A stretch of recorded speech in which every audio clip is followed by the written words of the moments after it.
And मैं बोला अगर मेरे हाथ गर्म नहीं हुए तो मुझे फ्रॉस्ट बाइट हो जाएगा और मेरी उंगलियां काटनी पड़ेगी। 30 सेकंड में जो बोल सकता था वो मैंने बोला नहीं, और अब मौत के मुंह में आके ये सिंपल चीज़ें मांग रहा हूँ तो मालूम पड़ा भाई तेरा टाइम गया, opportunity gone is gone, time gone is gone. This is probably the most loneliest and the most vulnerable I have ever felt in my life. Not good, no. मेरे मुंह से प्रॉपर मास्क निकाला, उसके हाथ से gloves निकाला और मुझे घुमा के थप्पड़ मारा है उसने, ऐसे हाथ घुमा के, ऐसा भी नहीं किया है करके, नहीं हाथ घुमा के साइलेंट मारा। मैं सोचा अगर मेरे में ताकत होती आज तो भाई मैं आज क्या करता तेरे साथ।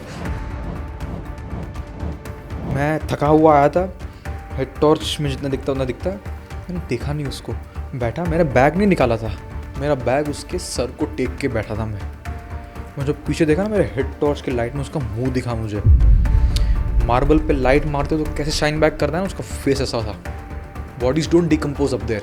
अन्नपूर्णा का कहते हैं कि सबसे डिफिकल्ट माउंट, सबसे डेंजरस। 34% डेथ रेट है वहाँ पे। मतलब हिस्ट्री ये रही है कि जो 3 लोग गए उसमें से एक आदमी वापस नहीं आया आज तक। वो हिस्ट्री। एवरेस्ट की क्या है? 10%, 10 में से एक वापस नहीं आया है। जब आप मुश्किल चीज़ें करते हो तभी आपको अपने क्वालिटीज समझ में आते हैं। कंफर्ट जोन में ये सब चीज़ें नहीं समझ में आएगी आपको। Summit is not success, safety is success, summit is an added bonus. Thought ने एक रियलाइजेशन आया that I'm done with mountains. हमारी जो पॉडकास्ट सीरीज़ है ना, इसमें हम जितने भी गेस्ट को बुलाते हैं या बुलाने वाले हैं, उनकी जर्नी में हम बेसिकली वो ज़िद की कहानियाँ देखते हैं कि कैसे उन्होंने अपनी ज़िद के कारण अपने पैशन को फॉलो किया, अपने गोल्स को अचीव किया। आई ट्रूली बिलीव कि आज के जो हमारे गेस्ट हैं ना पार्थ, वो इसका सबसे बड़ा एग्जाम्पल है, सबसे बड़ा, क्योंकि वो माउंटेनियरिंग करते हैं। बेसिकली वो पहाड़ चढ़ते हैं और एडवेंचर स्पोर्ट है पहाड़ चढ़ना। बहुत सारे बाकी जो स्पोर्ट है ना, उसमें आपके पास ओपोनेंट्स होते हैं, आपके पास बहुत सारे चैलेंजेस होते हैं, पर पहाड़ चढ़ने में आपका एक ही ओपोनेंट है और एक ही चैलेंज है, आप खुद।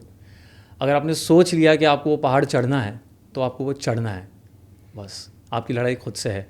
वो जो फासला होता है जहाँ पे पहाड़ सिर्फ 200 मीटर दूर है, आप बस पीक पे आने ही वाले हो, सबमिट करने वाले हो, पर वहाँ जब आपकी बॉडी, आपका माइंड आपको बोले कि नहीं रिटर्न जाना है, वहाँ पे आपकी लड़ाई सिर्फ आपसे खुद से है। तो आई फील बहुत ज़्यादा इंस्पिरेशनल पॉडकास्ट है मेरे लिए।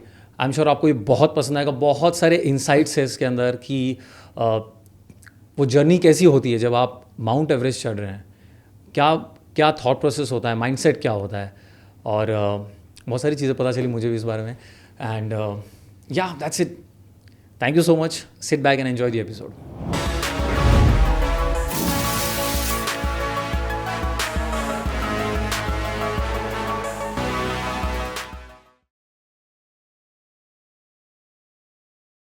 Path, nice to have you here. Ashish sir, thank you for having me. Sir. Sir. सबसे पहले तो before we get into your journey, मैं Yes. सिर्फ एक लेमन्स लैंग्वेज में जो क्वेश्चन होता है, जो मेरे फैमिली वाले भी बोलते हैं, मेरे फ्रेंड्स भी बोलते हैं, मैं वो पूछ ही लेता हूँ कि क्यों चढ़ते हो आप लोग पहाड़, पैसे लगाने के बाद और इतना जान का रिस्क लेने के बाद? I knew this is coming. And you know, इसकी एक क्वेश्चन के पीछे कहानी है। 1924 में जॉर्ज मैलरी, जिसने he was the first person to attempt to climb Everest 100 साल पहले।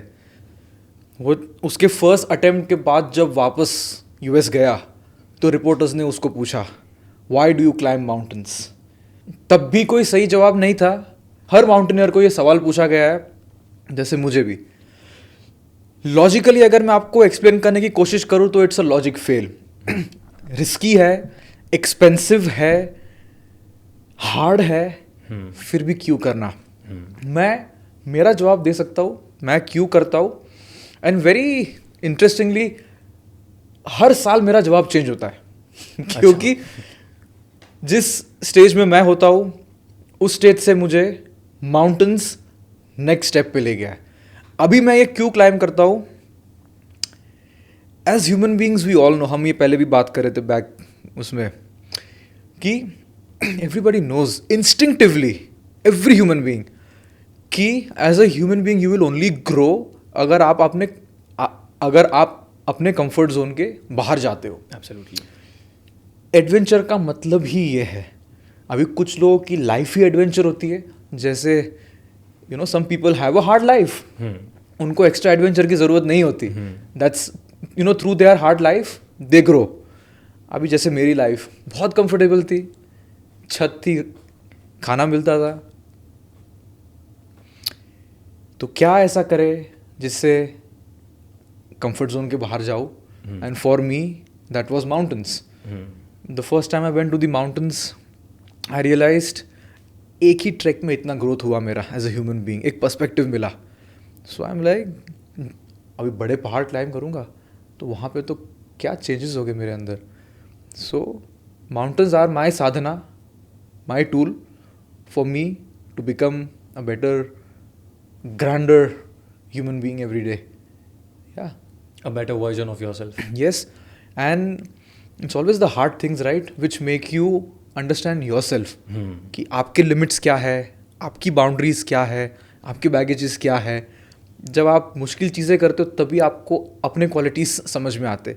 कंफर्ट जोन में ये सब चीज़ें नहीं समझ में आएगी आपको। आराम से कमरे में बैठे हो, एवरीथिंग इज वेल, वहाँ पे अपने बारे में कुछ समझ में नहीं आता है। Absolutely. That is why people run marathons, that is why people climb mountains, that is why people want to build big businesses. It's not about that thing. It's not about a mountain or a marathon or a business. It is about the fact that अगर मैं कुछ मुश्किल करूँगा तो मैं as a human being grow करूँगा. There is no other way. There is no other way to grow. मैंने कहीं पढ़ा भी था कि the answer to this question is maybe कि वो जो बेस से लेके जो पीक तक का जो सफ़र है ना, the answer lies there. I would extend that by saying base camp पे पहुंचने के पहले जो पापड़ बेलने पड़ते हैं ना सर, वो पीक चढ़ने से मुश्किल है।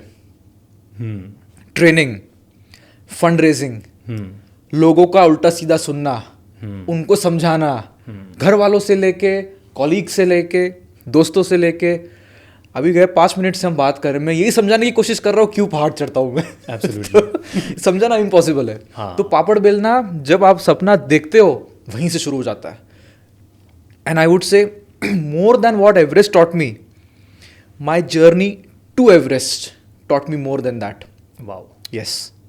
पहाड़ तो आप जाते हो 20 दिन 1 महीने के लिए, लेकिन वो 1 महीने का एक्सपीडिशन के लिए मैंने 9 साल तैयारी की थी। सो वो 9 साल में जो जो चीज़ें हुई है, that is more important to me than Everest. आपने भी घर की बात कही, वहीं से शुरुआत करते हैं कि कैसे शुरुआत हुई। कहाँ से दिमाग में आया कि मैं माउंट एवरेस्ट चढ़ूंगा। माउंट एवरेस्ट तो बाद में आया, लेकिन उसके पहले ये हर यंग बच्चे की दुविधा है मैं कहूँगा। जब से मेरी याददाश्त है ज़िंदगी में, तब से मुझे एक ही चीज़ याद है कि मार्क्स आने चाहिए अच्छे। क्यों? क्योंकि कॉलेज अच्छी मिले। क्यों? क्योंकि नौकरी अच्छी मिले। क्यों? क्योंकि छोकरी अच्छी मिलेगी। तो अभी के फेज़ में मुझे मार्क्स लाने थे। साला वही नहीं आता था सर। पढ़ाई में वैसे हूँ बहुत स्मार्ट, लेकिन वो कुछ पढ़ के लिखने में ना, वहाँ पे आई don't no, I could never do that. बेयरली passed through my school. घर से डांट खा के, टीचर्स के थप्पड़ खा के, ट्यूशन क्लासेस में डांट खा के। So I never found a space where I belong. I will go to that extent of saying, मेरे पेरेंट्स ये पॉडकास्ट देखेंगे, मुझे अपने घर में भी घर जैसा नहीं लगता था। समझ रहे हो? बहुत बड़ी चीज़ कही है ये। As in a place where I can be myself without any worries, without any fear, confident, clear, peaceful. क्योंकि घर पे बस पढ़ाई की बातें होती थी नेचुरली, बिकॉज वो ज़माना वैसा था। बिल्कुल। पढ़ाई के अलावा और कोई ऑप्शन थे भी नहीं। अभी बहुत अलग ज़माना है, अभी कुछ और भी आता है तुमको, उसमें करियर बना सकते हो। मेरे 10वीं की बोर्ड एग्ज़ाम्स ख़त्म हुई एंड आई अभी तक रिज़ल्ट आया नहीं था, बट मुझे डाउट था कि मैं पास होऊंगा कि भी नहीं, मैथमेटिक्स और साइंस में। मतलब इतना डाउट था कि मैं बोला अब तो ज़िंदगी ख़त्म, बिकॉज 10th की exams was so important for us bro. वो प्रेशर होता था कि अगर आप 10th में फेल तो गए, ख़त्म। एब्सोल्युटली। वो छुट्टी में मेरे father, one random evening, he was watching a news coverage, I think around 25 मई के आसपास, डेट भी याद है मुझे। न्यूज़ में क्या आ रहा था? About a 16-year-old boy from India who had climbed Everest. And पापा ने मुझे बुलाया, देख 16 साल के बच्चे क्या कर रहे हैं, तू क्या कर रहा है, वो वन ऑफ दोस्त थे, जैसे बोले नहीं वो, बट वो इंटेंशन था. वो न्यूज़ कवरेज मैंने बैठ के देखी. The way that boy was explaining his experience of climbing Everest, the training that he went through, the hardships that he overcame, and the experience on the mountain, and the fourth thing which was most important, most intriguing for me somehow, was the sunrise that he saw from the top of the world. I was not a sunrise guy, sunset guy, I didn't give a shit, but it was his words which I was like, it's not about the sunrise, it's about reaching that place and then enjoying the sunrise. That whole journey fascinated me somehow, just caught me, that guy with his words. Arjun, his name is. मैंने पापा को बोला, पापा मुझे भी Everest जाना है. वो ऐसे पीछे मुड़ के देखे, साले जैसे तेरे से तो बोर्ड एग्जाम क्लियर होने वाली है नहीं, तू एवरेस्ट की बात कर रहा है. But then he said okay, अभी छुट्टी चल रही, वैसे भी घर पे कुछ कर नहीं रहा है. I was not good in any extracurricular activities also. I hated sports, hated to a point. I use to go hide in the corner in my school PT period. भागना नहीं था मुझे, हिलना नहीं था मुझे, मुझे बस कोने में अकेला छोड़ दो, मैं वहीं पे खुश हूँ. Absolute introvert, absolute scared of everybody and everything, zero confidence because marks नहीं आ रहे थे. वही तो एक चीज़ थी. और वो साले मैं देखता हूँ जिनको मार्क्स आते थे कैसे छाती चौड़ा करके घूमते थे.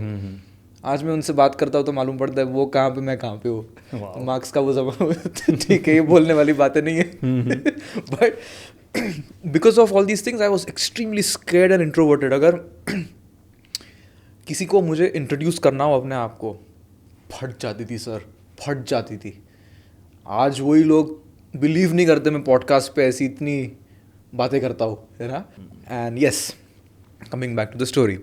पापा ने बोला ठीक है, वैसे भी कुछ कर नहीं रहा है छुट्टियों में, मेरे कुछ दोस्त वीकेंड्स पे ट्रैक्स ऑर्गेनाइज करते हैं, if you want you can go with them. मैंने बोला ओके. गया ट्रैक पे, मुझे मालूम पड़ा 30 लोग हो गए.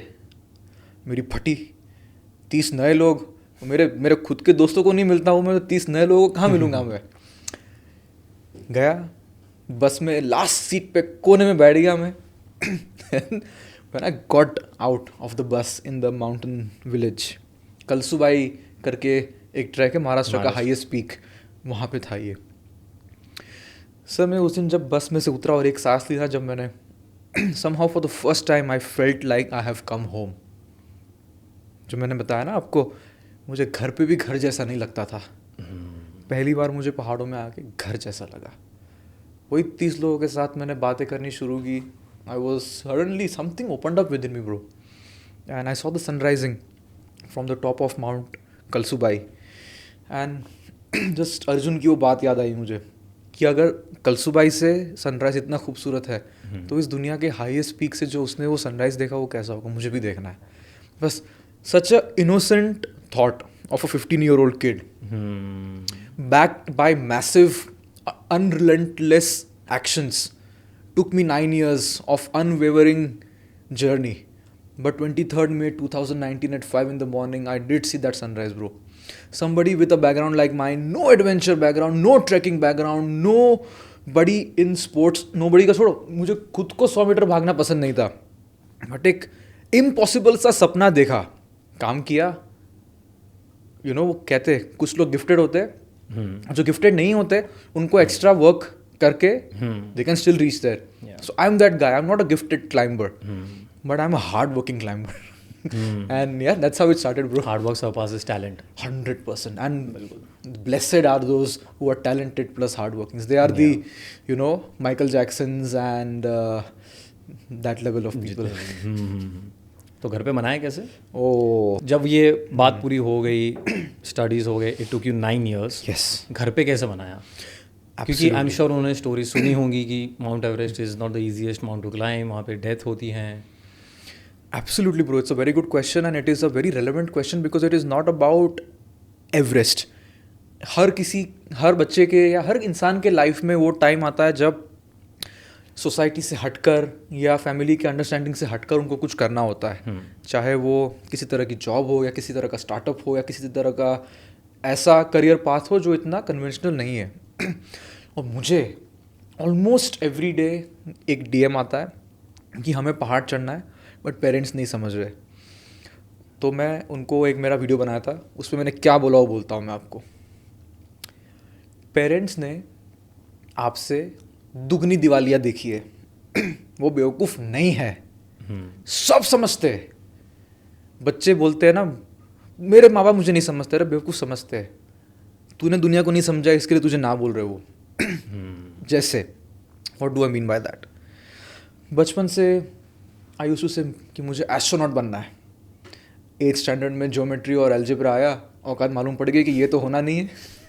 फिर I was bit into performing music. I used to play tabla. That was one thing that was happening for me. So I was like मुझे I want to be an artist. फिर जब इंडस्ट्री में प्रॉपर घुसा तब मालूम पड़ा भाई this industry is not about music, it's about all the other strings that you have to pull apart from music. You can be a shit musician but with good connections and you will still make it. It's like this. तो मैंने बोला ये भी मेरे काम का नहीं है. सो बचपन से बोलता था मुझे ये करना है, वो करना है, ये करना है. तो पेरेंट्स को अब तक तो भरोसा हो ही गया था, ये तो सिर्फ बोलता है तो कुछ करता है नहीं साला. तो ऐसे ही एवरेस्ट था. But this time I was very serious about it. So मैंने एक बार बोला उनको कि पापा मुझे एवरेस्ट क्लाइंब करना है. ये 2017 की बात थी. I had already been climbing a little bit. Courses कर रखे थे क्लाइंबिंग के जो जिसके बारे में बात करेंगे. 2019 में मुझे एवरेस्ट क्लाइंब करना है. 2 साल पहले मैंने उनको पहले इंट्रोड्यूस किया ये आइडिया से. उनका क्या था जवाब, देख लेंगे. सेम जैसे हाँ just another thing that he is saying, you know, इसको समझाना भी क्या इस बेवकूफ़ को, वैसा देख लेंगे. मैंने बोला ओके, बोलना नहीं है अब दिखाना करके. इन द सेंस सपने सबके होते. It comes down to what you do in your day to day. Started waking up at 4 in the morning for my training. And I'm the guy जो 9 बजे मम्मी लात मार के ना उठाए तब तक ना उठूँ मैं. Started waking up at 4 in the morning. Started eating right. Stopped meeting my friends more than required. Stopped watching anything which is not related to climbing mountains. मतलब ऐसा कुछ भी ना करना जो पहाड़ों से रिलेटेड ना हो. Everything I'm doing, watching or speaking to has to directly or indirectly be linked to me getting to Everest. Otherwise, I would not do it. So that they saw. बोल के नहीं किया मैंने, ये करके दिखाया. So अगर पेरेंट्स आपको genuinely with a plan and conviction कुछ करते हुए देखेंगे ना तो वो भी ना नहीं बोल पाएंगे. बिकॉज पेरेंट्स को आखिरकार चाहिए क्या कि तुम्हारी ज़िंदगी अच्छी हो. वही चाहते हैं ना. So rather than understanding what is their concern, फालतू में रिबेल करना कि समझते नहीं मेरे पेरेंट्स, मैं अरे तू बेवकूफ़ है इसके लिए नहीं समझ रहे, तू समझा ही नहीं पा रहा है. अगर आप अपने पेरेंट्स को ही कन्विंस नहीं कर सकते अपने सपने में सपोर्ट करने के लिए, तो क्या बाहर की दुनिया में जाओगे सपोर्ट मांगने अपने सपनों के लिए, कर पाओगे convince? And if you can convince your parents, it means your plan is foolproof. They are the hardest people to convince because they genuinely want the best for you. So, with daily action for 6 months, not just for 2 days कि हाँ इन्होंने ना बोला अब दिखाऊंगा, 2 दिन में गर्मी ख़त्म, ऐसा नहीं. I was not motivated. I was disciplined. It's a very different thing. I don't believe in motivation. It's a emotion. Emotions come and go. आज सुन लिया संदीप महेश्वरी को, करके दिखाएंगे, आसान है, अरे 5 मिनट बाद भूल जाएगा तू. Absolutely. So it comes down to day-to-day actions, and then they saw this. And then 6 months later, father asked me, are you really serious about this? मैंने उनको काउंटर क्वेश्चन किया, what do you think? क्या दिख रहा है आपको? Like, okay, tell us what we can do. That's how you convince them. Not through words, through full proof plan backed by massive actions. मैंने जब पहली बार बताया घर पे या लोगों को पता चला कि एवरेस्ट क्लाइंब करने के लिए आपको 30, 40, 50, 70 लाख्स का आपको खर्चा आता है, तो उनको बिलीव नहीं हुआ.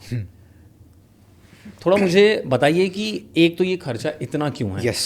इसका breakdown, if you can give me the breakdown कि 30, 40, 50 लाख्स क्यों होता है. Absolutely. ब्रेकडाउन की बात करें, the number 1 most expensive segment of the cost is the permit. Nepal और Chinese government they charge you $11,000. Now it is $15,000 from next year. मतलब close to 14-15 lakh rupees now for one person's permit of climbing Everest. It is blatantly दादागिरी कि हमारे पास है दुनिया का सबसे ऊंचा पहाड़, चढ़ना है, पैसा दो, ख़त्म. It's just that. That's where this major chunk goes. 5 to 6 lakh rupees goes in your equipments because you are going in the most extreme environments on the planet, right? -40, -50 degree temperature conditions में जा रहे हो आप. -50. Yes sir. When I summited Everest it was -48 that morning. So कैसा feel होता है -48? ये coffee में अगर हवा में फेंकूंगा ना गर्मा गर्म कॉफ़ी, वो नीचे भी नहीं गिरेगी. वो हम क्या समझते ठंडी मतलब बर्फ़ हो जाना. नेक्स्ट लेवल ठंड क्या होती है बताओ? लिक्विड स्टेट से सीधा गैसियस स्टेट में कन्वर्ट हो जाता है. उसको सब्लिमेशन कहते हैं. उतनी ठंडी की बर्फ़ भी नहीं होता बीच में. मैं फेंकूँ ना ऐसे ऊपर ये गर्म कॉफ़ी, धुआं वन के ऊपर निकल जाएगा. So coming back to the breakdown. 11 lakh rupees goes into the permit. 5 to 7 lakh rupees goes into the equipments because the equipments have to be the best in the world. ये जो one piece suit पहनते हैं हम, उसको down suit बोलते हैं, sir से पैर तक, वो आता है अराउंड 80,000 to 1 lakh rupees. जो 3 लेयर बूट्स पहनते हैं हम लोग, वो आता है similar price, may be a little bit cheaper, 60-70,000 में. मिटन्स जो आते हैं वो 50,000 के आते हैं. स्लीपिंग बैग -40 डिग्रीज का जो आता है अनदर 60-70,000. सो ये सब मिला के and then many small equipments goes up to 5-6 lakh rupees. Another 5 to 6 lakh rupees goes as the fee of your guide. Now one client, one guide. That's how you climb Everest. जैसे मेरे साथ मेरा एक personal guide होगा, that is the rule. सो उनका वो फी होता है. Another 5-6 lakh rupees goes into the logistics of 35-40 days. So yes, that's how long the expedition is, 35-40 days. तो उसमें खाना पीना, टेंट और ये सब वहाँ पे जाता है. So all this you add up, 1 lakh रुपए का इंश्योरेंस. कैसे मैनेज किया ये 30-40-50 lakhs? अरे सर अमीर बाप का बेटा हो, क्या बताओ. नहीं ऐसा बिल्कुल नहीं है. पैसे कभी इतने, I come from a very normal middle class family and सपना था बट पैसे नहीं थे, बट करने की इच्छा थी, सो रास्ता निकाला, है ना. That's all it takes. Specifically बताओ क्या किया मैंने. As I said, at the age of 22, I decided that I want to climb Everest at the age of 24, 2019 में. 2 साल का समय था. अभी मेरे फैमिली में या मेरे फ्रेंड्स में या मेरे कहीं भी सर्कल में कोई बड़े ऐसा बिजनेस का बैकग्राउंड नहीं था जहाँ से मुझे मालूम पड़े ये पैसा कैसे रेस करते. I had no idea. All I saw was कि जो माउंटेनियर्स है बाकी जिनको मैं लुकअप करता हूँ, ये लोग माउंटेन ड्यू या ये सब लोगो लगा के इधर ये 6 यहाँ पे 3 स्टिकर, यहाँ पे 3 स्टिकर. तो I thought that is it. और समिट पे जाके वो उनका banner, that's all I thought कि स्पॉन्सरशिप अगर आपको चाहिए तो इतना करना है. जो दिखता है उतना मुझे समझ में आया. उसके पीछे के जो पूरा कार्यक्रम है, हाउ टू पिच, प्रेजेंटेशंस कैसे बनाना है, zero idea bro, zero idea. करना था. सो आई स्टार्टेड अप्रोचिंग कॉर्पोरेट्स, वही सब बड़े बड़े कंपनीज जो आपको लगता है रेड बुल, ये वो, माउंटेन ड्यू, डर के आगे जीत, ये सब बातें करने वाले लोग जाने लगा मैं. And bro I used to just walk into offices, just walk into offices. I was a very shy guy, as I told you. But I was like, Parth, keep your shyness aside. You really will have to plant as many seeds as you can, do as much as you can, वरना पैसा इतना मिलेगा नहीं. So अपने शर्म और डर को साइड में रख के मुफट की तरह जाने लगा मैं. I used to literally walk in the offices, bro. Sponsorship. To meet the right kind of people, and I never met the right kind of people because from bottom you cannot go to the top. It has to be the top to bottom approach. वो नीचे वाले जो खाली बर्तन होते हैं ना, बहुत आवाज़ करते हैं, वो ऊपर तक तुमको पहुँचने नहीं देते. तो मेरे I did over 150 meetings face to face. Everyone rejected me. Then after these meetings, rejection after rejection, I was like, ये हो ही नहीं रहा है यार. I sought advices from some friends and one of those guys, he told me, why don't you try crowdfunding? अभी crowdfunding क्या है मुझे मालूम ही नहीं था. You see how unaware I was of these things. मैंने पूछा क्या है, तो उसने बड़े एकदम एलिगेंट वे में कुछ बताया. मैंने उसको बोला भाई चंदा मांगना है लोगों से कि भाई मेरे सपने के लिए तू पैसा दे और मैं कुछ नहीं दूंगा तुझे. That is what crowdfunding is. Very simply, blatantly put it like that. And I come from a family where किसी से 2 रुपये भी हम मांगते नहीं है. You know, वो खुददार. तो मैंने बोला अपने आप को, Partha, your dream is much bigger than your ego. The crowdfunding campaign, the Keto page went viral somehow. I don't know how. Over 2,000 people eventually contributed to the campaign. People from all over the world, bro. कहाँ Korea से पैसे आ रहे थे मेरे पास. उनका जो Korean currency था वो क्या है पता भी नहीं. 50 वो उनका करेंसी, यहाँ वहाँ से, bro. And I'll tell you, these are not contributions which are only money. अगर कोई कुछ दे रहा है बिना कुछ एक्सपेक्ट किए, there is a sense of blessing and a sense of hope that they are investing in you. So those blessings which I earned in those contributions, that took me to Everest, that kept me safe and brought me back. And I owe it to those people, bro. And around 50% money I was able to raise through the crowdfunding campaign. अब पापा देख रहे थे, ये साला पूरा दुनिया पैसा दे रहा है इसको, अब तो मुझे भी देना पड़ेगा कुछ तो. so around 30% of the amount came from him. And बाकी का 20% I took a loan. And took me 4 years to repay that loan. But you know, the underlying point behind this is, so many people ask me, पैसा कैसे raise करते. And जब मैं उनको बोलता हूँ ये बेसिक चीज़ें करो, शुरू करने से पहले डर जाते. क्यों? क्योंकि 99% people don't break out of that bubble because problems आते हैं जर्नी में. Rather than finding solutions, they find excuses of why they are not able to do it. Those excuses work as therapy for themselves. कि मैं Everest नहीं चढ़ पाया क्योंकि मेरे पास सपोर्ट नहीं था. ब्रो तुझे क्या बताऊँ मैं, ऐसी ऐसी बातें करते हैं ना लोग, सुना है ना हमने.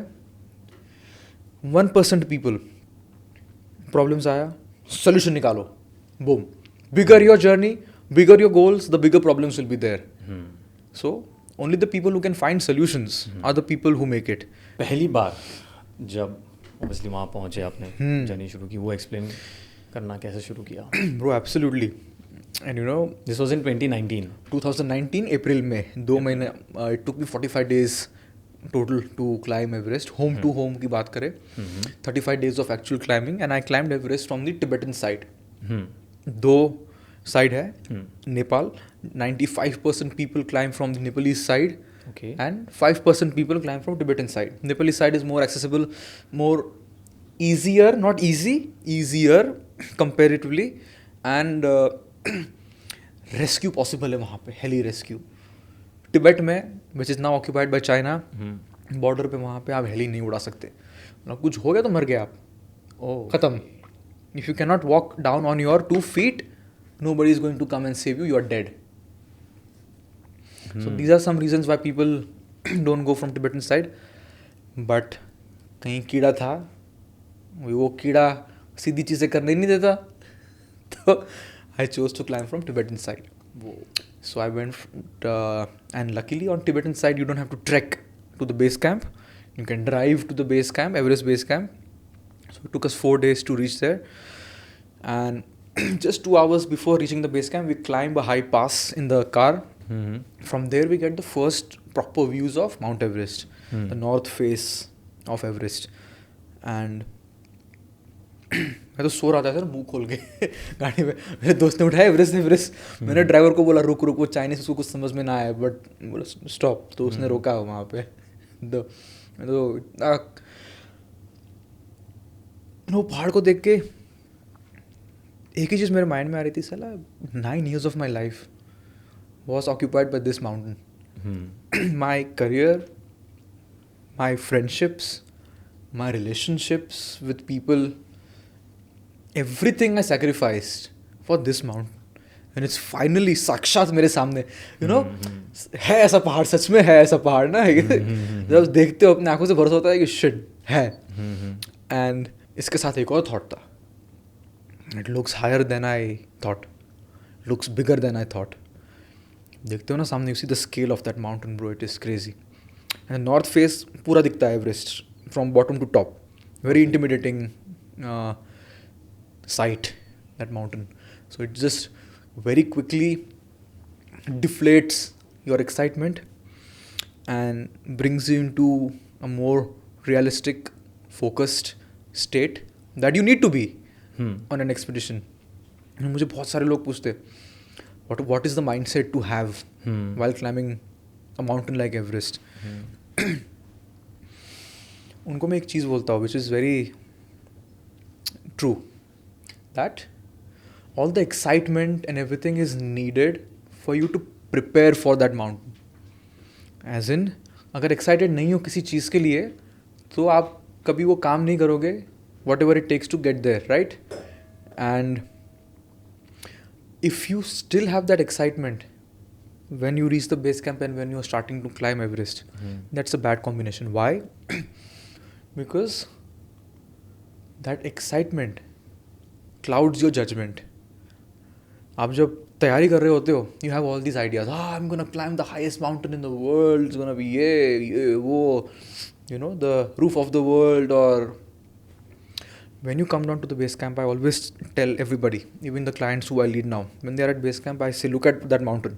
What is it? लोग बोलते हैं एवरेस्ट. बोलते no. What is it?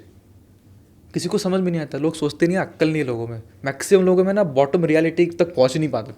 मैंने बोला it is a pile of rock covered with snow and ice. That's all it is. Everest एक नाम है और दुनिया का सबसे ऊंचा पहाड़, ये सब तुम्हारी एक्साइटमेंट की पैदाइश है. In reality it's a pile of rock and ice. Do you want to die for a pile of rock and ice? No. Do you want to even lose your finger for a pile of rock and ice? No. But do you want to die for Everest? Maybe. You understand? You understand? So base camp पे आके this is the flip which needs to happen. Look at it for what it is. That's the zone I went into when I reached the base camp. Like it's nothing more than a pile of rock and ice. सब imagination तोड़ दिया अब ये पहाड़ ने ना कि बेटा अब ground reality पे आ जा and approach it with utmost carefulness. After reaching the base camp, around 5-6 days we spent there to acclimatize at 17,000 feet. Base camp का height है. Everest summit is 29,035 feet. We spent 5-6 days to acclimatize there, and then there is a puja ceremony by the Tibetan monks who come at the base camp and bless us, because उस culture में both Nepalese and Tibetan culture, which is similar now, the Sherpa culture rather. They believe that without asking for permissions from mountain gods, you should not start climbing. Right? Now that's the puja ceremony marks the official beginning of the expedition. Then the second phase of the expedition, the first phase is to reach the base camp and acclimatize at the base camp. The second phase is called rotations. Why do we do that? And why does it take 35 days to climb Everest? Exactly. So it takes the maximum part duration is in the rotations. Now I'll tell you why. If I take you or me or any human being on the planet, no matter how fit, weak, man, woman, anybody, from sea level to the top of the world by some magic, वो इंसान 3 से 5 minute में मर जाएगा. Within a minute he will be unconscious and 3 से 5 minute में ख़त्म हो जाएगा वो. क्यों? Because at that altitude there is less than 30% of the oxygen saturation and air pressure. So the number one thing which will determine your success and your safety on high altitude treks and expeditions is how well acclimatized you are. ठीक है? So the way you acclimatize is, thumb rule, climb high, sleep low. Now that is what rotations are. What do we do in that? We start from the base camp, go to the next camp, which is the advanced base camp on Tibetan side, spend 2-3 nights there, and then come back down to base camp. Rest for a few days, recover, eat well, wash clothes, go back to advanced base camp, spend a night, go up to camp 1, spend a night, and then come all the way back down to base camp. तो ये ऊपर नीचे क्यों करते हैं? Because the science of acclimatization is like this, how it works in a physiological way, कि अगर आप अपने शरीर को धीरे धीरे इंट्रोड्यूस कर रहे हो हाई ऑल्टीट्यूड में, तो शरीर को सिग्नल मिलता है कि भाई ऑक्सीजन कम है, I need to produce more red blood cells. Red blood cells are the cells which carry oxygen in the body. तो वो ज़्यादा रेड ब्लड सेल्स प्रोड्यूस करने का जो प्रोसेस है, दैट इज एक्लिमेटाइजेशन. अभी एकदम झटका दे दिया तो body will go into complete organ failure, it won't get enough oxygen और वो रेड ब्लड सेल्स उतना फास्ट पैदा नहीं होता. सो थोड़ा इंट्रोड्यूस करो एंड वापस आओ, rest and recover while it manufactures red blood cells, then go higher. वो ऑल्टीट्यूड के लिए एक्लेमेटाइज हो गए, देन गो हायर वो ऑल्टीट्यूड के लिए. सो एवरेस्ट का हाइट है as I said 29,000 feet which is 8848 meters. You acclimatize up to 7,000 meters. वो हाइट तक आप जाते हो एंड वहाँ से नीचे आते हो. Once you are acclimatized to 7,000 meters, then the third part of the expedition begins, which is the summit push. Now your body is ready. You will wait now for a good weather window. मौसम के लिए, because क्या होता है ना, 8,000 metre 26,000 feet के ऊपर का जो एरिया है, फ्रॉम 8,000 to 12,000 मीटर्स के हाइट के बीच में, throughout the year there is a band of wind का पट्टा फ्लो होता है, which is called as jet stream winds. They flow at around 200 to 250 kilometres per hour की स्पीड पे. मतलब अगर एक इंसान है उसमें, he'll be flown like a leaf. उतना स्ट्रॉन्ग विंड्स होता है ये. सो जस्ट प्री मानसून, मतलब May 2nd, 3rd, 4th week में, because of some pressure differences, ये हवा ऊपर उठती है, 10,000 मीटर के ऊपर चली जाती है उसका lower part. That's when we try to go up. So we were waiting for jet streams to lift off. Usually 15, 16, 17 मई तक आ जाता है ये विंडो. अभी 10 मई से हम बैठे हैं बेस कैंप पे. 20 मई तक का फोरकास्ट दिख रहा है हमको accurately. These forecasts are very accurate. One of the most accurate, मैं एक शॉकिंग बात बताऊंगा आपको, हमारे सारे इंडियन जनता को. हम हमारे IMD जो इंडियन मीटियोरोलॉजिकल डिपार्टमेंट, उनको बहुत गालियाँ देते हैं ना कि अरे उन्होंने बोला बारिश होगी तो धूप निकलती है. Especially during monsoon. वो होता भी है. शहरों का पता नहीं इनमें क्या गड़बड़ है, लेकिन माउंटेन वेदर इतना जोरदार प्रेडिक्ट करते हैं ये लोग. Overall the sways and ये वो weather reports, most people now trust the IMD. शहरों में वही इक्विपमेंट यूज़ करो यार, क्या चाहता है. तो उसमें दिख रहा था कि 20 मई तक कुछ नहीं है, know whether window, high winds and snow और ये वो. एंड मई एंड के बाद monsoons come in, which brings in unbelievable amount of snow. That's the end of climbing season. तो टाइम कम था. और की पीरियड होता है 15 से 20-21 में.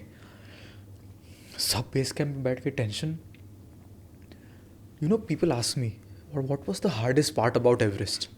It was not the climbing, it was the waiting period at the base camp. Climbing तो मज़ा आता है, वो तो करने गए हैं, फटती है, बहुत फटती है सर. चढ़ते तब लगता है क्यों कर रहे हैं, आराम से घर पे मेरे बिस्तर में होता, 24 डिग्री है, कोई टेंशन नहीं.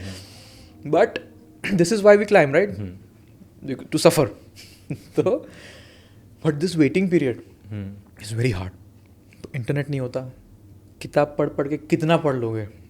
किसी से बात करते हो, क्या बात करोगे उससे. भाई तेरे को क्या लगता है कब आएगा मौसम, यही बातें होती है. I was so surprised. Some of very elite mountaineers who are respected, I saw them losing their focus and getting irritated and angry, aggressive over small things. Because I was a little bit into meditation and some stabilizing practices, I was able to retain my mental focus. Because अगर focus हटा, कहते हैं ना, नज़र हटी दुर्घटना घटी. It's very true there. 15 से 16 मई को खबर आई कि 23rd मई maybe the winds will be slower. Maybe was the key word weather report में, मे बी. एंड उसके बाद फिर से हाई विंड्स वगैरह था. मैंने बोला, we as a team, all of us at base camp took a call कि this is the only shot we have, let's go as high as we can and देखते हैं फिर. At least we should be at a place कि 23rd मई को अगर मौसम ठीक हुआ तो boom we can go and come. So हमने 23rd मई as a summit date mind में रख के 18 मई को निकले. एडवांस बेस कैंप गए, स्पेंट अ नाइट. कैंप 1 गए, spent a night. And advance base camp से कैंप 1 यू क्रॉस 7,000 मीटर वाला mark. And just to describe how difficult it is, मैं ऐसे बोलता हूँ बेस कैंप से एडवांस बेस कैंप में लोग समझ इतना एक सेंटेंस में एक सांस में बोल दिया, लेकिन बहुत फटती है सर. जैसे at 7,000 meters you are walking on a gentle slope like this, 25-30 degrees का स्लोप. आफ्टर एवरी 3 steps इतनी सांस फूल जाती है that you have to stop, and जब तक ऐसे 10 सांस ना लो तब तक सांस पकड़ में नहीं आती. 3 steps 10 breaths. अब सोचो कितना स्लो प्रोग्रेस होता होगा वहाँ पे. कितना टाइम लगता है? करेक्ट. एडवांस बेस कैंप से कैंप 1 फॉर एग्जांपल, उसमें 1000 मीटर की एक बहुत ऊंची वॉल आती है, नॉर्थ कोल वॉल करके, made of full blue eyes. Blue eyes मतलब क्या, हमारे फ्रिज में बर्फ कैसा होता है, कड़क स्लिपरी, इतना स्लिपरी कि कभी कभी तो हाथ में से फिसल जाता है. वैसे बर्फ पे चढ़ना है हमें, 15-20 किलो का पिट्ठू लेके, बैग लेके, है ना. वो ऑब्वियसली क्रैम्पॉन्स होते हैं और आता है हमको चढ़ना, और मज़ा आता है चढ़ना. जितना हार्ड आइस उतना मज़ा आता है चढ़ने में. ये सिर्फ क्लाइंबर्स समझ पाते हैं, वो जो फीलिंग होती है ना, टिक टिक टिक टिक, बहुत मज़ा आता है उसमें. So but is very hard. After every 3 steps 10 breaths. And इसमें ना मुझे एक ज़िंदगी के बारे में अगर मैं थोड़ा ज्ञान दूँ, when I was on the North Col wall, मैं 10 मिनट होके इधर से इधर ही आया, बट फिर मैंने पाया 5 घंटे में हो गया. तो एक चीज़ समझ में आई, progress no matter how slow, अगर चलते रहो ना मुंडी नीचे रख के, साला पहुंच जाओगे. मुंडी नीचे रख के धीरे धीरे चलते रहो, अपने कदमों पे ध्यान दो, कहाँ जाना है. अभी मैं अगर एवरेस्ट को देख लूँ कि ये पेस में एवरेस्ट कैसे चढ़ूंगा, हो गया, मेंटली ख़त्म हो जाएगा आदमी. कि अगर I want to build $1 billion business, बस सारा 10 रुपये खरीदने के पहले सोचना पड़ता है कैसे पहुँचूंगा वहाँ पे, ख़त्म भाई ऐसे माइंडसेट से. तो मुंडी नीचे रख के काम करते रहो, धीरे धीरे, small steps every day, and there is no other way than this. So पहुँचा वहाँ पे, and then camp 1 to camp 2 was a relatively easier route. From camp 1 7,000 meters we start using supplementary oxygen, because after this point the oxygen saturation in the air इतना कम है कि आपके body को enough oxygen नहीं मिलता है just to be alive. So oxygen का बाटला बैग में रखते, पाइप से निकलता है मास्क, वो लगा के life gets very easy after you start using oxygen. मतलब वो 3 कदम जो थे मेरे उसके पहले, now I was able to walk let's say 15-20 steps at a time. That's how much it helps, right. So camp 2 पहुँचे, पूरी रात, first time in my life पूरी रात ऑक्सीजन पे सोया मैं. Because once you start using oxygen, then higher altitude पे जाके अगर आपने यूज़ करना छोड़ दिया, फिर आप गए, you will die. Because now you have become dependent on the oxygen and you are not acclimatized to that altitude. So if your oxygen malfunctions, or if for some reason you don't use oxygen, you are finished.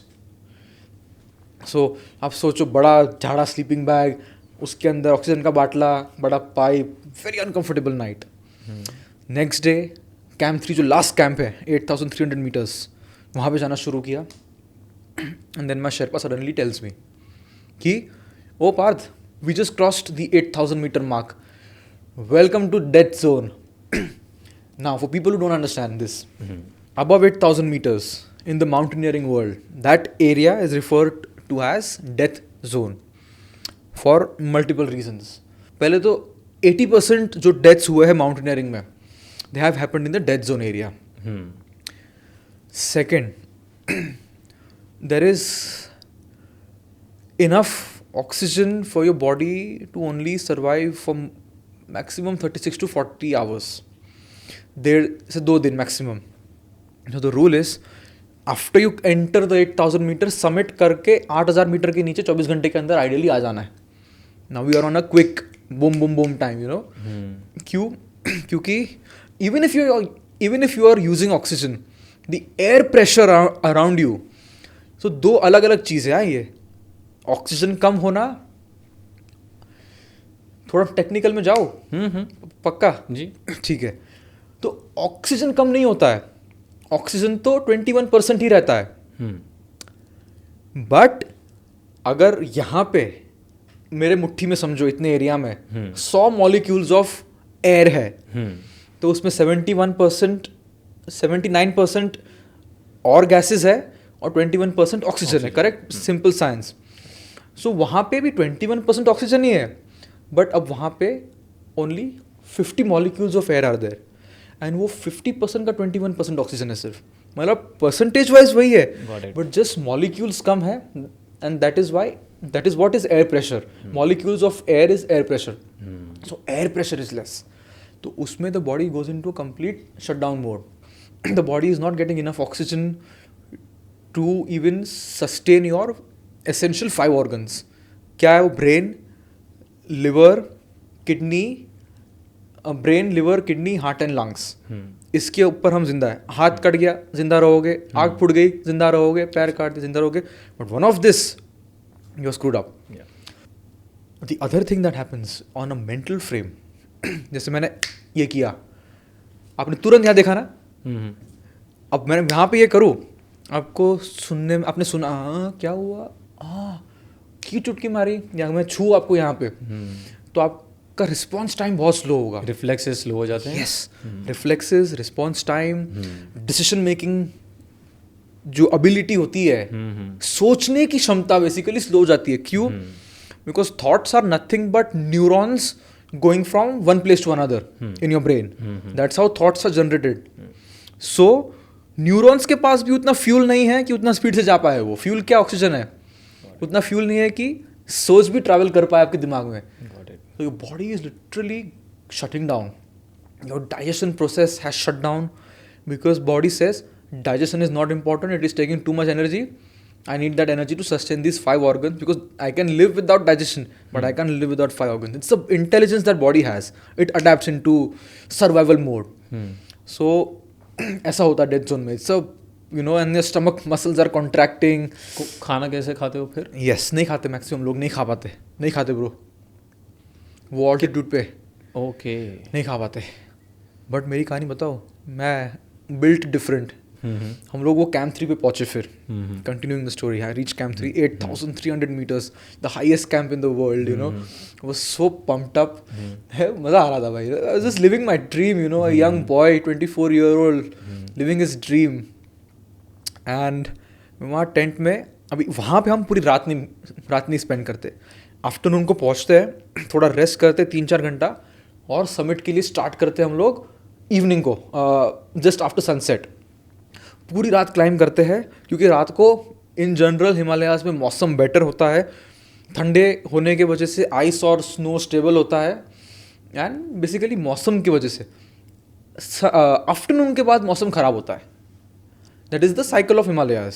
ये ऐसा कुछ कर नहीं सकते. I think around 8:30 I left in the night, and वहाँ पे रात को चढ़ते हेड टॉर्च लगा के. बहुत ठंडा. स्टार्टिंग की 15 मिनट तो मेरे हाथ इतने ठंडा था ना, मैं बोला at this altitude it was almost -25 -30 degrees already.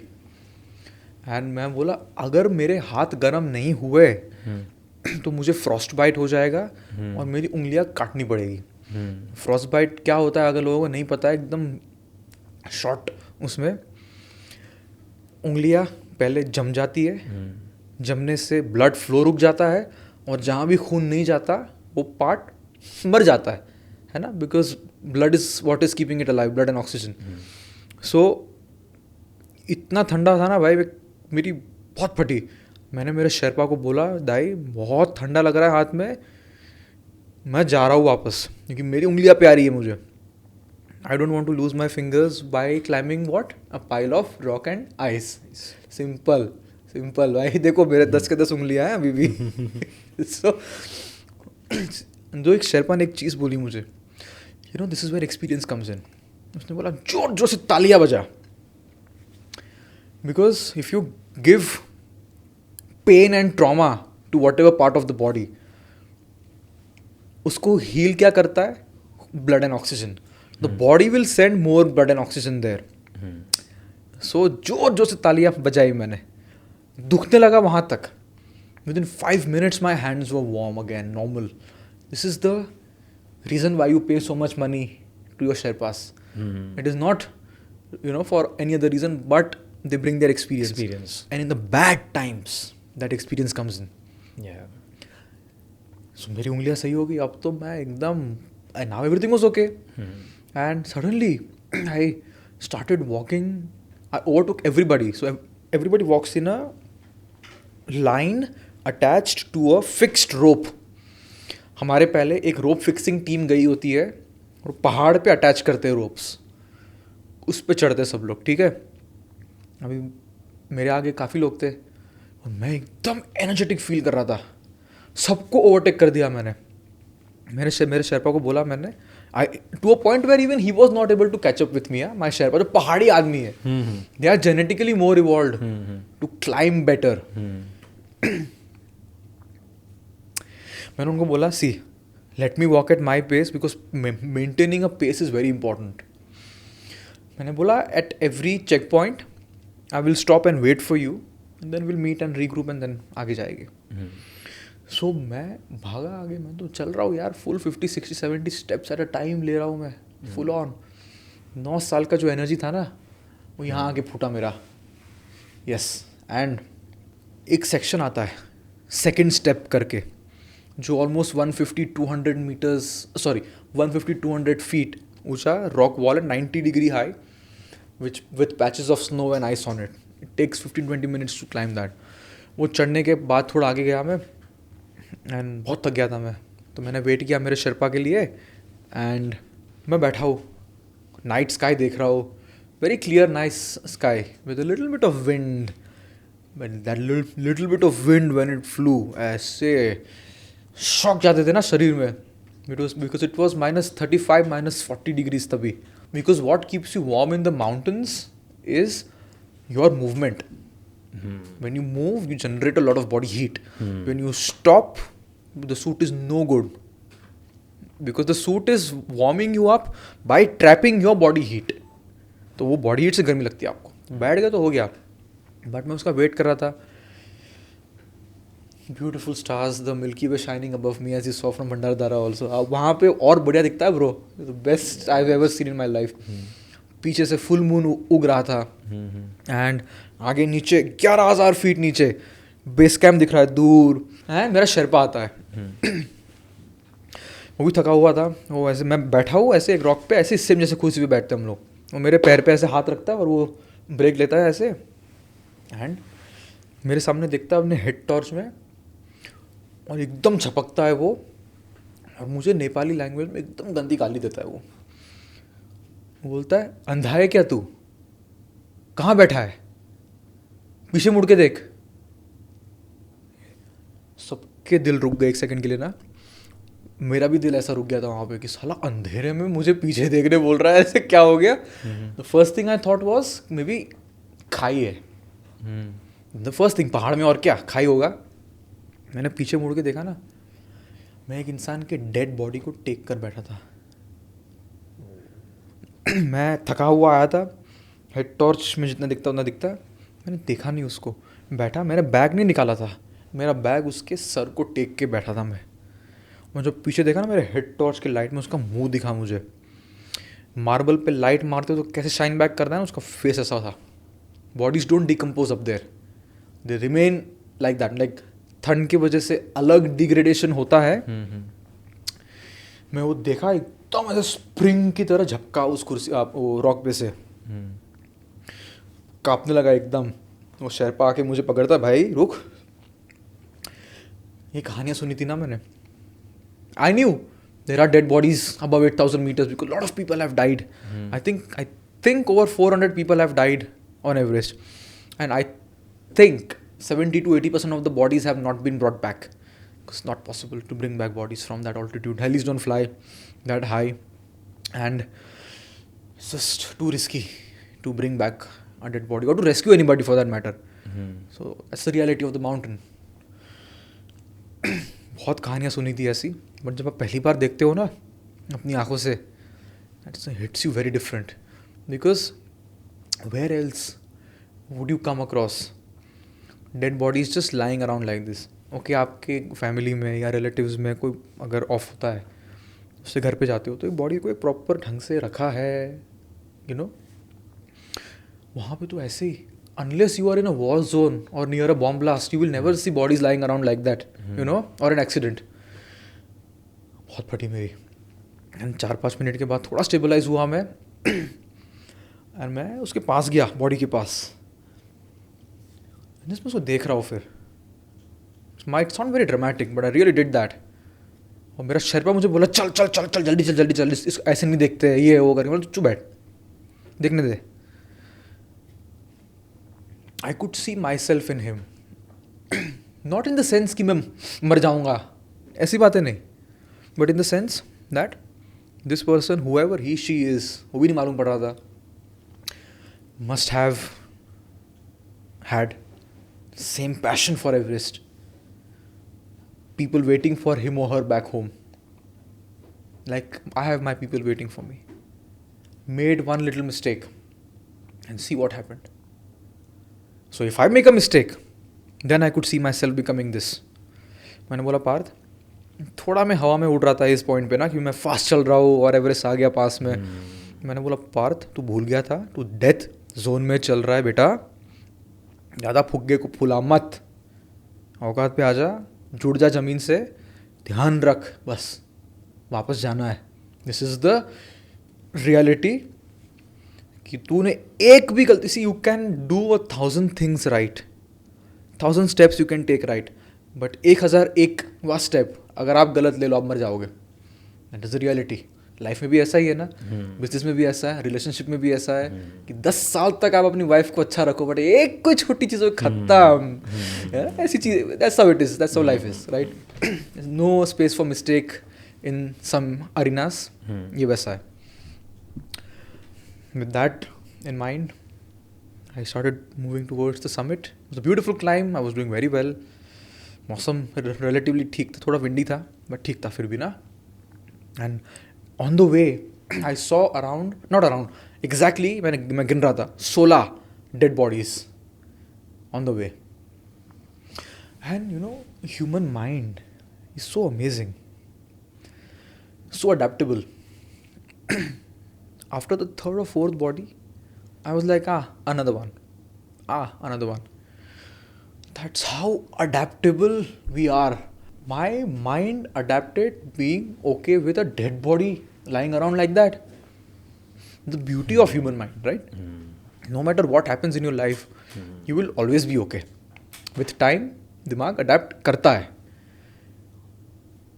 16 dead bodies, and at around 4:45 in the morning, I reached the final slope, जहाँ से एवरेस्ट summit दिखता है.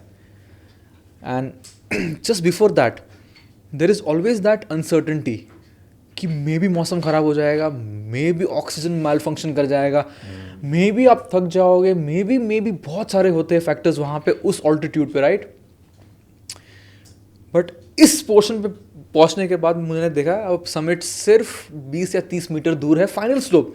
You can see the prayer flags fluttering on the summit. इस point पे I knew अगर साला कोई मेरा पैर भी काट देना तो मैं रेंग के पहुँच जाऊँगा इस पॉइंट पे. I was sure. And in that moment, bro, I'm not a very emotionally unstable person, right? I don't know what happened to me there. Just went down on my knees and started crying like a baby. When I say a baby, बच्चे कैसे रोते हैं? गला फाड़ के रोते हैं साले, मस्त रोते हैं. ऐसे रो रहा था मैं वहाँ पे. Because I just knew I've made it, you know. And इसी समय मेरा शेरपा आता है मेरे पास. एंड वो पूछता है, ही थॉट, वो पीछे से मुझे देखता है कि भाई ये लड़का क्या आवाज़ें कर रहा है ऐसी, कुछ हो गया क्या इसको. वो आता है मेरे पास, वो इस तरह से आता है, वो मैं उसको देखता हूँ, वो तो पूछे क्या हुआ आप, आता है ठीक हो आप. मैंने बोला अरे, उसका हाथ पकड़ के बोलता हूँ एकदम इमोशनल हो गया, नहीं दाई खुशी के आंसू है ये तो. मुझे टपली मारता है ज़ोर से, बोलता है उठ, समिट अभी भी 15 मिनट दूर है, वहाँ जाके रो, अभी चल. Okay, back to reality, you know. Back to reality. And I took those last few meters, those last few steps, and bro, not to make it filmy or dramatic, but my right hand to God, you know, those 15 minutes, tears were not stopping, and those 15 minutes felt very long. It was, though it looked like a slope, it was like hump after hump after hump. इतने hump तो दिख नहीं रहे थे साले पीछे से, you know. And while I was walking towards the summit, there was nobody ahead of me. I was the first person that morning too. And 9 years of, journey was really flashing in front of my eyes. All those people who said I couldn't do it, those people who didn't support me, and all the difficulties that I had to overcome before reaching Everest, and the 30 days on the mountain were very hard also. Overcoming that, finally, I was about to fulfill a 9-year-long goal or dream. We had been instructed at the base camp not to cry. You know why? Because at -40, -45 degrees, if it is windy, the water forming in your eyes will freeze. आप सोचो अपने आँखों में आँख जम जाएगी भाई. It is intense, bro. It is intense. मैं भूल गया था ये. And I cried like, it was a beautiful moment for me. I just walked to the summit, took those last few steps. And मैं summit पे पहुँचा ना, मैं अपने पेट पे गिर गया बस ऐसे. पूरा स्लोप था, गिर गया ऐसे. And बस मैं रो रहा हूँ, खुश था भाई, पहुँच गया मैं. And मैं उठा वहाँ पे, ऑलमोस्ट ये माइक के साइज़ की है, इससे थोड़ा बड़ा. वहाँ पे एक बुद्धा स्टैचू, जो फर्स्ट रोप फिक्सिंग टीम होती है वो वहाँ पे प्लांट करती है वो. एंड स्टैचू को पकड़ा, ऐसे सर रखा. He look at, it happened to be Buddha Purnima that night, the full moon night. तो वो मैक्सिमम सेक्शंस में तो टॉर्च का भी यूज़ नहीं किया था, फुल मून इतना ब्राइट था. Some tricky sections that's where we used it. Happened to be Buddha Purnima and I was not aware it's Buddha Purnima. Just bowed down to the statue and thanked the mountain gods. Thank you for opening your gates for me. Thank you for keeping me safe. Because I knew so many people who have tried to climb Everest 5-7 times, but they've not made it. मैं एक बार में आया, मुंह उठा के, young लड़का, ना दिमाग ना कुछ, आ गया ऐसे बुफट की तरह और चढ़ गया यार. Very lucky in that regard, right? And I got up. I stood on the very top of the world. Nobody around me. कोई नहीं था. मेरा शेरपा भी मेरे से 5-6 मिनट पीछे था तभी. And when you're standing on the top of the world, bro, just standing on the top of the world, bro. क्या बताऊँ मैं उससे ज़्यादा. आप मेरे देख पा रहे हो मेरी आंखों में वो फीलिंग. मैं एक्सप्रेस नहीं कर सकता कभी है.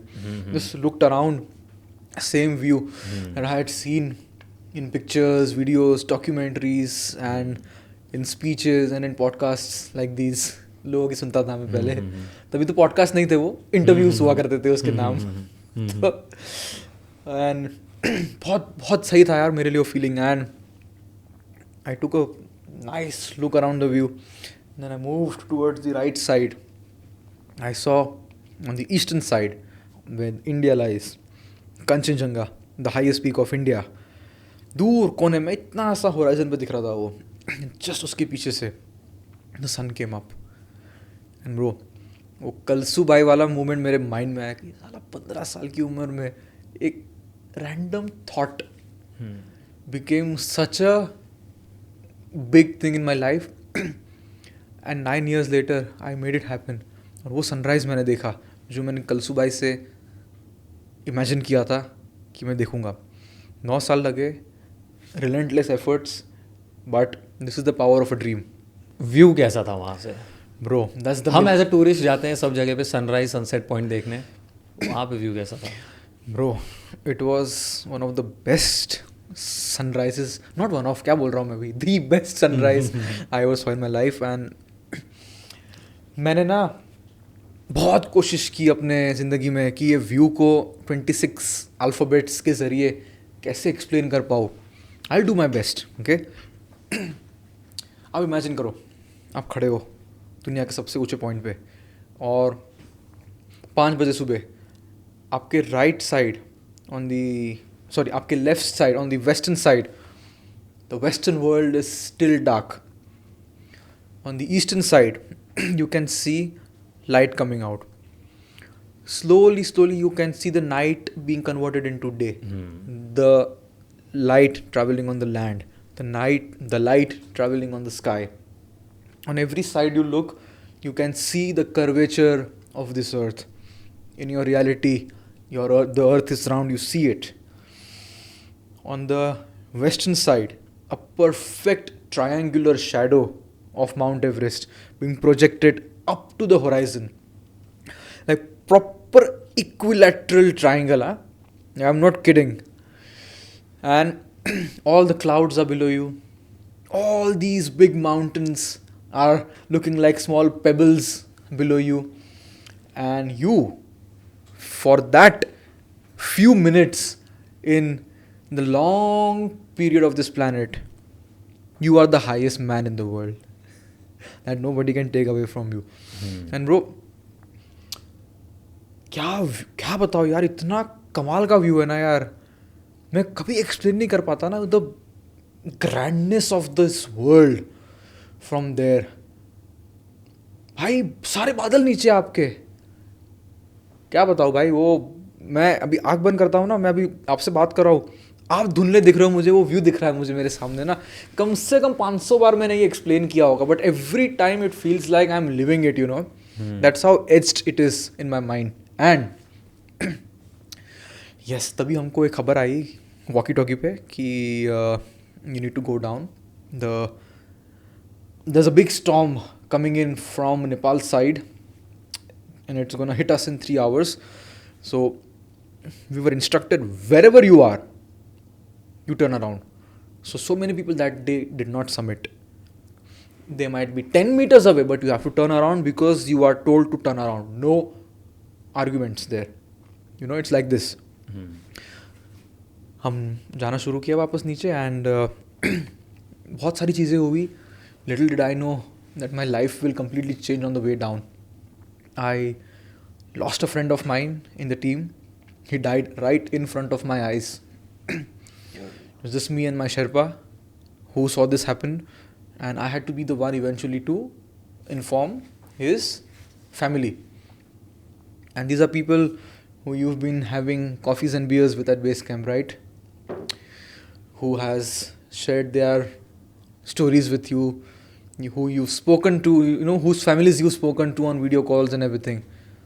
And suddenly he's dead. Just like that. Human being gone. Just like that, you know. You're like, what the hell just happened?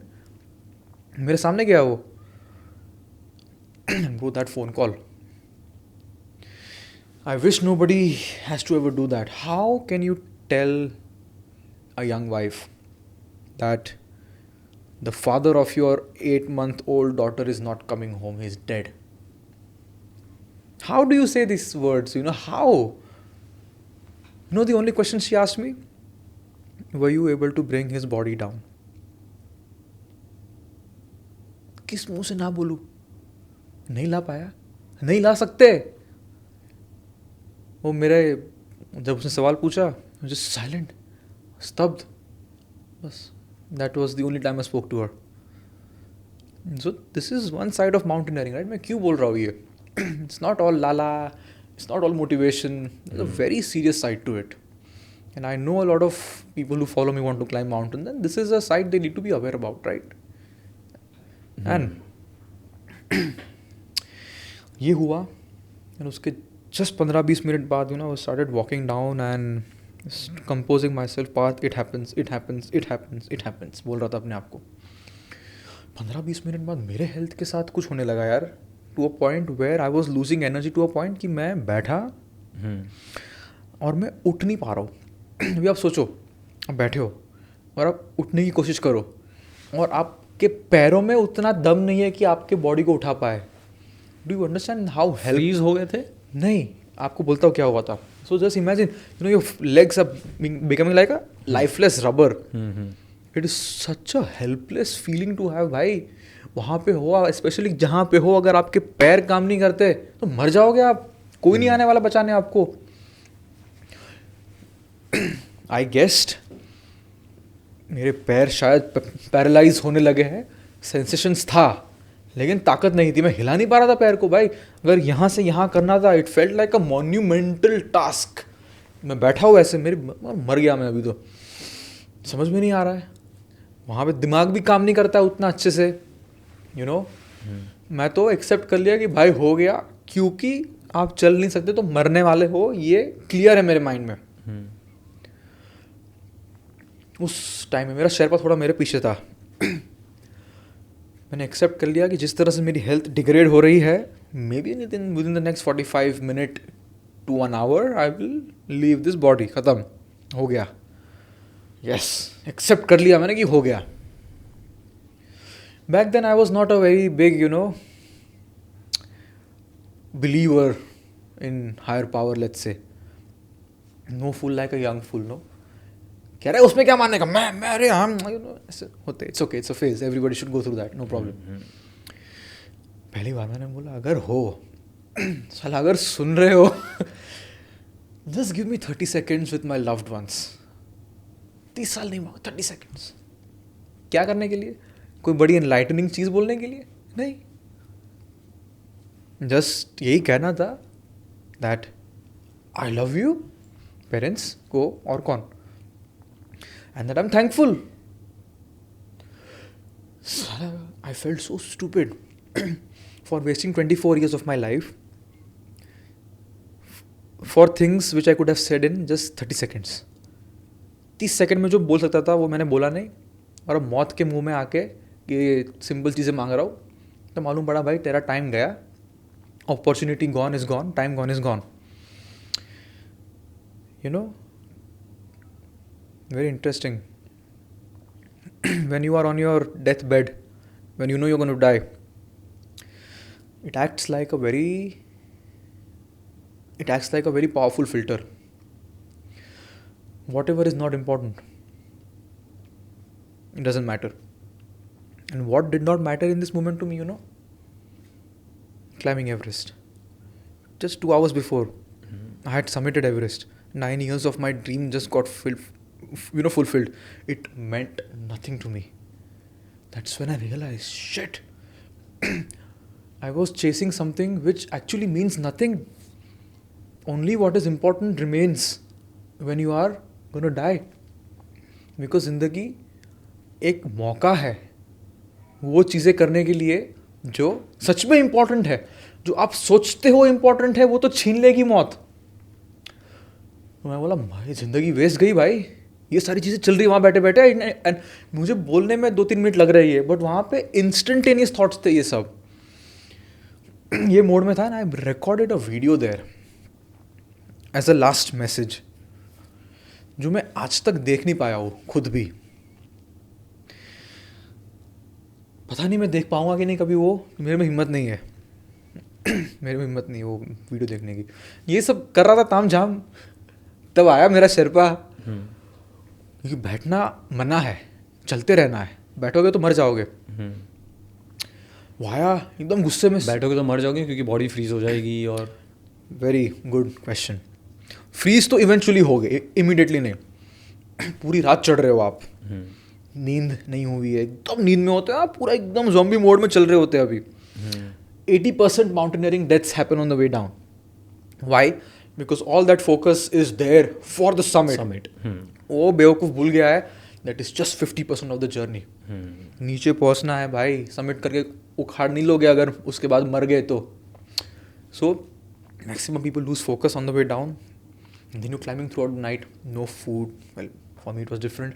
Full loaded up था मैं तो. No water and no sleep, and you are exhausted, bro. And in that exhaustion, focus goes, and then you are a little disoriented. So ये exhausted state में आप बैठते हो ना अगर, तो ब्रेन इतना थका हुआ होता है ना फिजिकली, अगर आप बैठे और झपकी लग गई ऐसे, ब्रो ब्रेन में उतना पावर नहीं है physically to revive you again, to wake you up. Just to wake you up feels like a waste of energy to the brain. बैठे बैठे सो के मर जाओगे भाई. The 9th or 10th body which I saw, literally a man who was like this. He sat for a break and he died in his break. मर गया वो 15 साल पहले, अभी भी रेस्ट कर रहा है. That's why you couldn't sit. That's why not allowed to sit. तो मुझे बैठा देख के शेरपा बहुत गुस्सा हुआ, आया एकदम गाली गलोच करके, मैं बैठा क्यों है हे वो करके. मैंने मेरा मास्क निकाला, मैं बोलने की कोशिश तब की, बोला भी नहीं जा रहा था मुझसे. ऐसे बोल रहा हूँ मैं, इतनी ताकत भी नहीं थी मेरे उसमें, वर्ड्स फॉर्म नहीं हो रहे थे. कुछ नहीं, मैं बोला आप जाओ, मेरा पैर पैरालाइज हो गया है, आप जाओ, आप कुछ नहीं कर सकते। उस बंदे ने मेरे मुंह से प्रॉपर मास्क निकाला, उसके हाथ से ग्लव्स निकाला और मुझे घुमा के थप्पड़ मारा है उसने, ऐसे हाथ घुमा के, ऐसा भी नहीं किया है करके, नहीं, एक हाथ घुमा के साइलेंट मारा। मैं सोचा अगर मेरे में ताकत होती आज तो भाई मैं आज क्या करता तेरे साथ। लेकिन उसने जब थप्पड़ मारा एकदम करके झपका मैं वापस ना, होश में थोड़ा अलर्टनेस आई। एंड उसने एक चीज़ बोली, या तो हम दोनों नीचे जाएंगे या तो हम दोनों यहाँ मर जाएंगे। फॉर सम रीज़न ये सुन के मुझे इतना अच्छा लगा कि कोई छोड़ के नहीं जाएगा, कोई है, you know. And that give me the hope कि नहीं, शायद बच जाओ क्योंकि इसको बचना है, you know. And then he started seeing क्या प्रॉब्लम है, मेरा मास्क जैम हो गया है, सब ठीक था। And then as it turns out my oxygen cylinder was running empty. तो मेरे मास्क में मैं मेरा खुद का CO2 ब्रीथ कर रहा था, कार्बन डाइऑक्साइड। हाँ, कार्बन डाइऑक्साइड ब्रीथ कर रहा था, उसके वजह से ये सारा हुआ था। तो as soon as he realize, उसने अपने मुंह से निकाल के मास्क दिया मुझे, फुल फ्लो पे लगाया, फुल बॉटल मेरे बैग में था एक। जो मैं दिमाग काम नहीं करता है वहाँ पे। That is when their experience comes in, that is why you pay them the money. Safety costs, experience costs, and that is why now I charge my clients premium money. It's not for nice hotels और nice ये वो, ना वो तो कोई गधा भी तुमको दे देगा, लेकिन जब गड़बड़ होगी ना तब वो सस्ता वाला बंदा will be the reason for your death. So he changed the bottle and boom, within 7-8 minutes life started flowing back. Bro, people don't realize how important oxygen is. भाई 7-8 मिनट में ऐसे पैरालाइज्ड लेग मेरा ठीक हो गया bro. Oxygen पेड़ लगाओ क्यों बोलते हैं भाई, नहीं समझते लोग। नीचे उतरने में कितना टाइम लगता है? 2 days. And yes, after that I started walking and storm hit me. Storm hit us जो आने वाला था, and I lost my sunglasses in the storm. And I suffered from very bad snow blindness. In that altitude, the ultraviolet rays are so strong that it burns your skin. And the first layer of your eye is skin. Cornea बोलते हैं उसको। तो वो जल जाता है तो snow blindness होता है, पूरा वाइट दिखता है, इट्स वेरी पेनफुल। और मेरा सनग्लासेस उड़ा ना, मैं मर गए, अंधा होने वाला हो। तो मैंने क्या किया, अपनी एक आँख ऐसे बंद की, ऐसे एक आँख से काने की तरह उतरने की कोशिश कर रहा हूँ। अभी आई डोंट नो जो देख रहे हैं आप, शायद कभी नोटिस किया है नहीं किया है, जब आप एक आँख से देख रहे हो ना तो क्या ऊपर है क्या नीचे समझ में नहीं आता है। सीढ़ी उतरने का ट्राई करो यहाँ से एक आँख से, ऐसे गिरोगे ना रो के नहीं मालूम पड़ता ऊपर नीचे क्या है। You climbing down Everest with one eye, भाई गिरते लुढ़कते, बट अपनी आँख को बंद रखी मैंने, क्योंकि मुझे पता था how fast snow blindness happens. By the time I reached camp 3 जहाँ से हमने शुरू किया था, मेरे लेफ्ट आई का 100% vision loss, 100% gone, and left I 20% gone, because ऐसे बीच में तो खुल जाती है आँख, ऐसे थोड़ी ना स्टेपलर मार दिया था कि बंद ही रहेगा। कैंप 3 पहुँचता हूँ, मैंने बोला आज यहाँ सोएगे। मेरा शेरपा आता है, बोलता चलो चलो कैंप 2 जाना है। मैं बोला भाई तू जा, मेरा हो गया। Beat down bro, physically and mentally done, lost a friend, I almost died, अंधा हो गया हूँ भाई, अब क्या, अब तो बैठने दे मेरे को। बोलता है 8,300 मीटर पे है तू Parth, you are way deep in the death zone. उसने मुझे एक चीज़ बोली, if you sleep here tonight tomorrow I will come to pick up your body. मैं बोलता है भाई चल भाई तू चल, ऐसे मत पन्नौती लगा साले। तो we had to go down below 8,000 meters, which is Camp 2, the nearest place. Bro, that journey from Camp 3 to Camp 2, I genuinely don't remember 80% of the journey. Just पैरों को पता है चलना है और दिमाग को पता है जागे रखना है। Was not recording anything. Brain was not recording anything. मुझे कुछ याद नहीं है. The muscle memory just keeping me going. जैसे तैसे कैंप 2 पहुंचा मैं वहाँ पे and I called home from there and घर पे खबर तब पहुंची And मम्मी ने उठाया, पहुंच गया समिट? बोला हाँ जी हाँ जी। कहाँ पे? ठीक से आवाज़ नहीं निकल रही थी, बहुत थका हुआ था मैं बोल रहा ठीक हूँ ऐसे। उनको लगा मैं ख़राब हालत में हूँ। मम्मी एकदम पैनिक कर गई, पापा ने फ़ोन लिया तो man are little more stable emotionally. So उन्होंने 2 सवाल पूछे, समिट हो गया? कैंप पहुंच गया? फ़ोन काट दिया। बोल रहा हूँ भाई थोड़ी तो इज्जत कर थोड़ी तो इज्जत रख यार, कहाँ पहुंचा मैं थोड़ा तो। But that's all they wanted to know that I am safe. And that night with my tent partner Kuntal, I shared that I saw this person die and that I almost died. तो फूटा मेरा emotions मेरे, भाई क्या हो गया गए 12 घंटे में यार, is it real? I submitted Everest, I almost died, I lost a friend, I am blind, like too much in 12 hours bro. And then next day reached back to base camp and base camp पे पहुँच के real celebration, real खुशी हुई. But I was never really happy to reach base camp because I didn't feel like I've achieved anything. Before climbing, before going to Everest, like I was like, I'm gonna climb Everest, I'm gonna conquer it, I'm gonna conquer my fears, ये वो सारा ज्ञान. चढ़ने के बाद मालूम पड़ा भाई तूने कुछ नहीं किया है, तू रेंग के मर के गया है. कैसी हालत हुई थी तेरी तेरे को पता है. लॉस्ट योर फ्रेंड, अंधा होके आया, क्या क्या हुआ. यू नॉट डन एनीथिंग भाई. You just happy to be alive and very sad that your friend died. There was no celebration feeling. I was very neutral when I reached base camp. I was like, मज़ा नहीं आया यार, हो गया चलो ठीक है, वैसा था. And came back with a lot of lessons of life, you know. And then came back home. कौन सा एक important lesson learn किया जो आप अभी भी apply करते हो in your life? Just one lesson.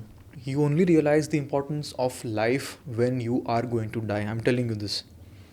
जो भी देख रहे हो ना, आप सबको पता है हाँ लाइफ इज़ इम्पॉर्टेंट, हाँ we know all this things. तू ज़्यादा ज्ञान मत, नहीं समझ रहे हो. क्योंकि वो मौत ना कभी यमराज सामने आके खड़ा नहीं रहा जैसे मेरे सामने आया था ना वो. You are too focused right now on chasing your dreams, on chasing that woman और द मैन, और चेसिंग दैट ड्रीम हाउस और कार. Nothing wrong with that, do it. These are all only accessories of life. If there is no life, these accessories don't mean a thing, right? And अगर मैं आपको पूछूँ आशीष बंदूक की नोक पे, what is your dream? Do you want $1 billion in this life? Everybody wants that. हाँ. Do you want $1 billion or do you want to be alive? Simple है ना. So $1 billion से ऊपर आपकी जिंदगी है, which you already have. So why are we not realizing this? That is the most important thing I learned, bro. That time is limited. Death की बात की आपने. अन्नपूर्णा का भी एक सिमिलर एक्सपीरियंस है. अन्नपूर्णा का कहते हैं कि सबसे डिफिकल्ट माउंट, सबसे dangerous. Okay. To a point where, like, if you just go on Google, the most dangerous mountain in the world, Annapurna 1. Why? The terrain is such that there are constant avalanches. The mountain is constantly breaking. पहाड़ टूटता है तब गिरता है, गिरने को avalanche कहते हैं. It is made up of rocks and ice and snow, right? And 34% death rate है वहाँ पे. मतलब हिस्ट्री ये रही है कि जो 3 लोग गए उसमें से एक आदमी वापस नहीं आया आज तक. वो हिस्ट्री. एवरेस्ट की क्या है? 10%, 10 में से एक वापस नहीं आया. Okay. Yeah. So after Everest, after 2 years, I went to attempt Annapurna, and I was attempting to climb Annapurna without supplementary oxygen. Okay. Natural oxygen पे. हाँ, जो नॉर्मल है एम्बियंट एयर, उसके सपोर्ट पे. And only 1% mountaineers are able to do that. For 2 years I trained very meticulously with a coach and was in the best shape of my life to go there. गया वहाँ पे, everything went well, the rotations went well, very very difficult mountain है, but it's crazy and not one of it is the most beautiful mountain I have ever been to in my life also. You know, the beautiful women are the most dangerous ones. You know, उनको खूबसूरती का घमंड होता है कहीं ना कहीं. तो ये पहाड़ का भी ऐसा था. Might sound like a very sexist thing to say, but reality है. देख लो जिंदगी में. During the summit push I had a very bad diarrhea infection, like stomach infection. Camp 1 पे एंटीबायोटिक लिया, डायरिया रुक गया. बट जो वीकनेस आता है ना इतना फ्लूइड लॉस के बाद, at that altitude to recover it's very hard. Next day somehow धीरे धीरे चक्राते सर के साथ made it to camp 2. Next day धीरे धीरे made it to camp 3. Bro, camp 2 to camp 3 of Annapurna, the most dangerous section I have been to on any mountain, the most dangerous and the most difficult. भाई फट गई थी यार वहाँ पे. जो फिट एंड फाइन थे उनकी भी फट गई थी और मेरी तो अल्ट्रा फट गई थी. The second half of the section camp के पहले, bro I was hallucinating. My brain was so tired. The brain is tired, it hallucinates. You know why it hallucinates? I don't know if it's a scientific fact, but ये मेरा science है. I know some things, how brain works. When the brain is tired, it wants to keep itself active. Thoughts तो चल नहीं रहे, थक गए हो, एक्टिव रखने के लिए फिर वो अपना फिल्म चालू करता है दिमाग में. Creates images. Yes, to keep itself active and alive. अपने आप को थप्पड़ मारने का तरीका ही है. तो it thinks by itself. जैसे अभी मैं एप्पल सोचना है, ये मैंने कॉन्शियसली ब्रेन को ऑर्डर दिया कि दिखा एप्पल मुझे. वहाँ पे कमांड देने की ताकत ही नहीं मुझ में, उसको जिंदा रहना है तो अपने आप को दिखाएगा. It's my science. I don't know if it is true, but I know it's true somehow. So hallucinations are that.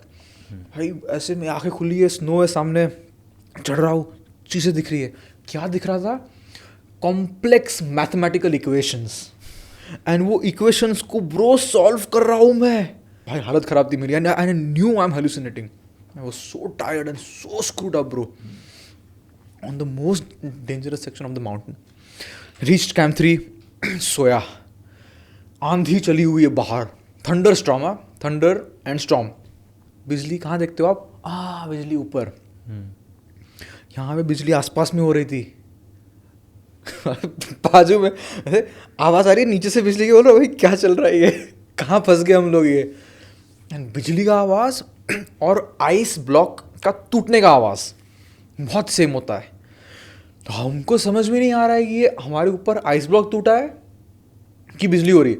तो आवाज़ आने के बाद वेट कर रहे, आएगा, हिट करेगा, दब जाएंगे. नहीं, बिजली थी. ऐसा बीटी चल रहा था हमारा वहाँ पे, और उसमें सोया मैं. ब्रो, जब हम सपने देखते हैं ना रात को, आँख खोलते हो तो सपना रुक जाता है. वहाँ पे हेलुसिनेशन ऐसा हो रहा था कि सपना देखो, आँख बंद, ठीक है, आँख खोलूँ, टेंट का छत दिख रहा है, वो हेलुसिनेशन रुक नहीं रहा है. इमेज और साउंड चले जा रहा है. मैं बैठा, फिर भी रुक नहीं रहा है. मैं देख रहा हूँ मेरे स्लीपिंग बैग पे नीचे वहाँ पे प्ले हो रही है चीज़ें. मैं बोला something is very wrong with me. मैंने मेरे शेरपा को उठाया जो मेरे साथ सो रहा था. मैंने बोला दाई. उसने लाइट वाइट की, थोड़ा गाने लगाए, थोड़े गप्पे मारे, तब थोड़ा वो रुका. वो सबसाइड होने में 15 मिनट लगे भाई. आप सोचो, आपको पता है ब्रेन दिखा रहा है बट रोक नहीं पा रहे हो. Can you imagine how helpless that feeling is. अपने ब्रेन को कंट्रोल नहीं कर पा रहे हो ऐसे. एंड ऐसी ही रात कटी मेरी बहुत मुश्किल से. Next day I started to go up towards the summit. हालत ख़राब थी मेरी to a point where it was like 1 step and 15-minute break. That is, something is wrong. मैं रोप से थोड़ा हट के साइड में बैठा and I told myself, Parth, if it was your client or your friend, what would you tell him or her? I would tell him go down. So why is that advice any different when it comes to me? Right? And I was a few hours away from the summit. 2 years of my life invested. 20 lakh rupees invested, loans and sponsors and all this obligations, which I knew I'll have a very hard time back home if I don't summit. But I'm like, screw it. I'll have a harder time if I go back there dead. You know? जान है तो loan दे देंगे, जवाब दे देंगे उसको, क्या है? तो अगर आप सबमिट नहीं करते तो लोन रीपे करना मुश्किल होता है. आई मीन अगर आप सबमिट कर लो तो is there a reward? there's no reward, but if you submit you can monetize it in some ways. Like you can lead treks, you go for talks and you do things which pays you, right, eventually. And it happened to be my birthday that day, 15th April. I was going to reach the summit on my birthday. And now here I was on the morning of my birthday contemplating whether to go down or not, and I knew I have to go down. There was no doubt in my mind. And I made a video there. It's my birthday and I'm going down. Maybe this is my birthday gift. You know, something that I don't understand right now. Maybe आगे समझ में आएगा. But bro, I'm telling you, Annapurna देवी ने कहीं ना कहीं पूरे expedition में मुझे ये फीलिंग आई थी कि इतना डेंजरस माउंटेन पर मुझे कुछ नहीं होगा. I knew it. Somehow her cocoon was there. And I have been told by a lot of highly evolved people that I live in the grace of Devi. She will never let anything happen to me. So I knew बनने वाला हूँ नहीं मैं. And very hard decision for me to turn around. There was not hard decision like that. There was no doubt in my mind. But I was just like, shit man, so close. 2 years bro. जा रहा था नीचे जैसे तैसे जा धीरे धीरे. And next day I saw from very down below between camp 2 and camp 1, I saw on the summit, I saw my friends in my binocular on the summit. It's a very human thing yaar. मतलब nothing against them. I love those friends. But साला weather was perfect. Annapurna climb करना by itself is so difficult, so unlikely. Everest has been climbed by around 6,000 people so far. Annapurna less than 250 people. That's the so जिसका होता है that's like they really are lucky and you know best of the best. मैं ठीक था साले infection हो गया. क्या यार, क्या मतलब इतना दिमाग खराब होता है ना मेरा आज ये सोच के. But I'll tell you one thing, you know, the failure on Annapurna taught me more than succeeding on Annapurna could ever have. So when a mountain as spiritually powerful as Annapurna Devi, that whole Annapurna valley is spiritually very charged up. It's a very different topic. It's a very important valley in Nepal spiritually. And when you are invited to such a place, you don't go there without being invited by the deities there. Absolutely. अंदर आपको कुछ experience दे रहे हैं तभी शायद समझ में ना आए. माँ ने बच्चे को थप्पड़ मारा तभी नहीं समझ में आएगा. बट जब बड़ा होएगा तब ने अच्छा किया, नहीं करने दिया, ये थप्पड़ मार के रोक दिया. सो अब समझ में आता है मुझे. And it's a beautiful experience bro. But I would never go back to that mountain. I am done with Annapurna. क्यों? It's too dangerous, bro. It's too dangerous. When I was young, I could justify the risk. Now I can't justify that risk. No. And whatever Annapurna had to teach me, I've learnt it. So there is no desire for me to go back. There is nothing I will receive by going there. And she will not let me in. I'm telling you. If I go there, I'm going against her will. Just 2 weeks back, I went to Annapurna base camp. That's why little Khasi. Thought नहीं, एक realization आया that I'm done with mountains. Okay. Yes. Whatever I had to learn from these mountains, I've learned it. When I say I'm done with mountains, I don't mean that I'm done climbing them. I'm done climbing them for my personal gains. I have zero desire to go for a trek for myself कि पहाड़ों में जाते ना मज़ा आए. नहीं चाहिए मुझे मज़ा. I will go to the mountains if I'm leading a trek or if I'm training somebody or if there is some service in it. Because when you live too much for yourself, me, my dreams, my goals, what about me? It's very dirty, it's very surface level, है ना?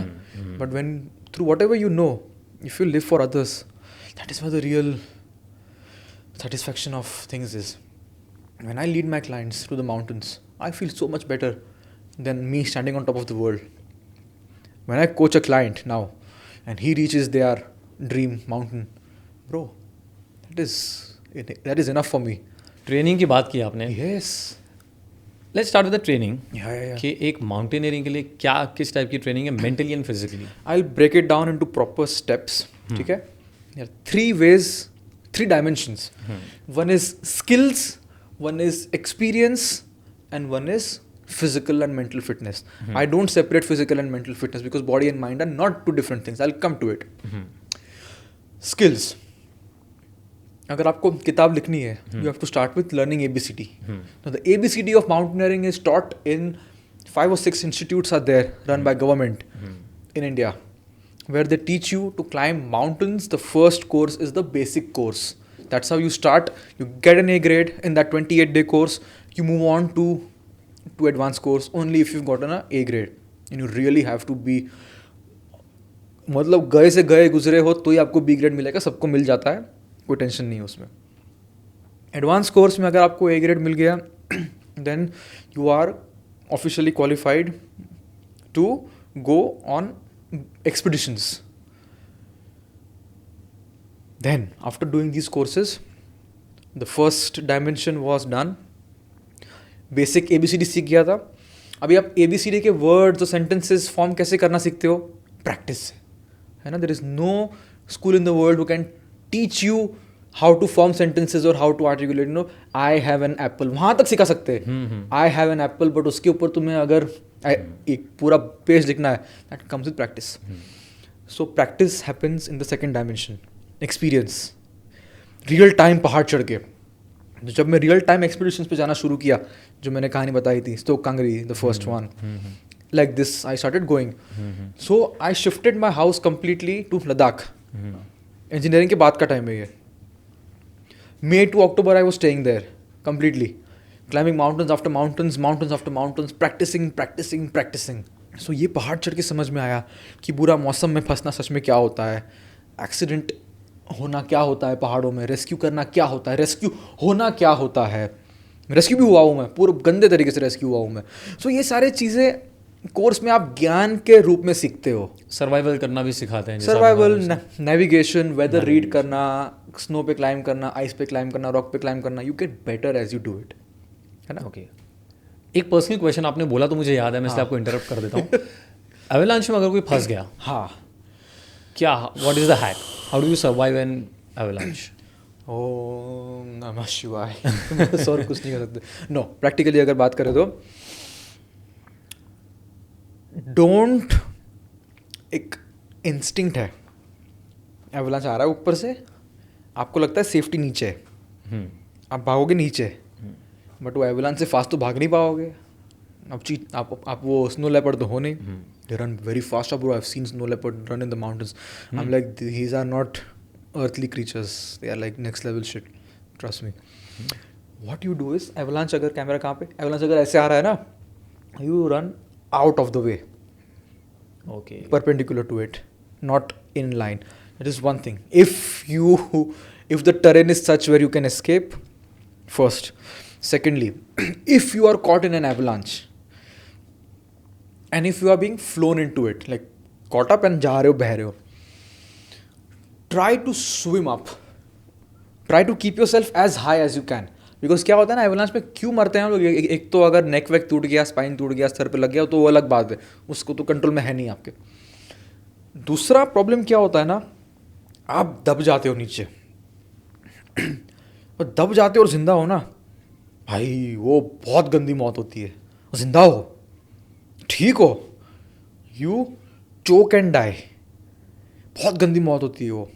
और 5-6 minute जिंदा रहता है आदमी. So we have that 5-6 minute of window. The first thing is rescue, जो बाहर बच गए हैं वो करते हैं. सेकेंडली, वो स्विमिंग करने से क्या होता है ना, आप एटलीस्ट जब एवलांच रुकता है, आप थोड़ा ऊपर हो गए उसमें, तो कुछ हाथ पैर मार के शायद एटलीस्ट मुंह बाहर निकालो, ताकि कोई आए तब तक हवा आ रही है। बट ये बहुत मुश्किल है ब्रो एवलांच में सर्वाइव करना। ये सब बातें जब एवलांच में फंसे हो ना आप, कुछ याद नहीं आता ये सब। But if only thing that can save you is your luck bro, that's really it.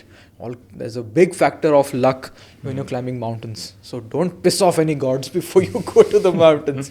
कोई ऐसे हराम काम मत करो जिससे no. So it's very hard bro to survive in the avalanche. And then there are some devices, like I keep a device with me which gives you precise location of where I am. So if anybody is trying to rescue me, they have a screen.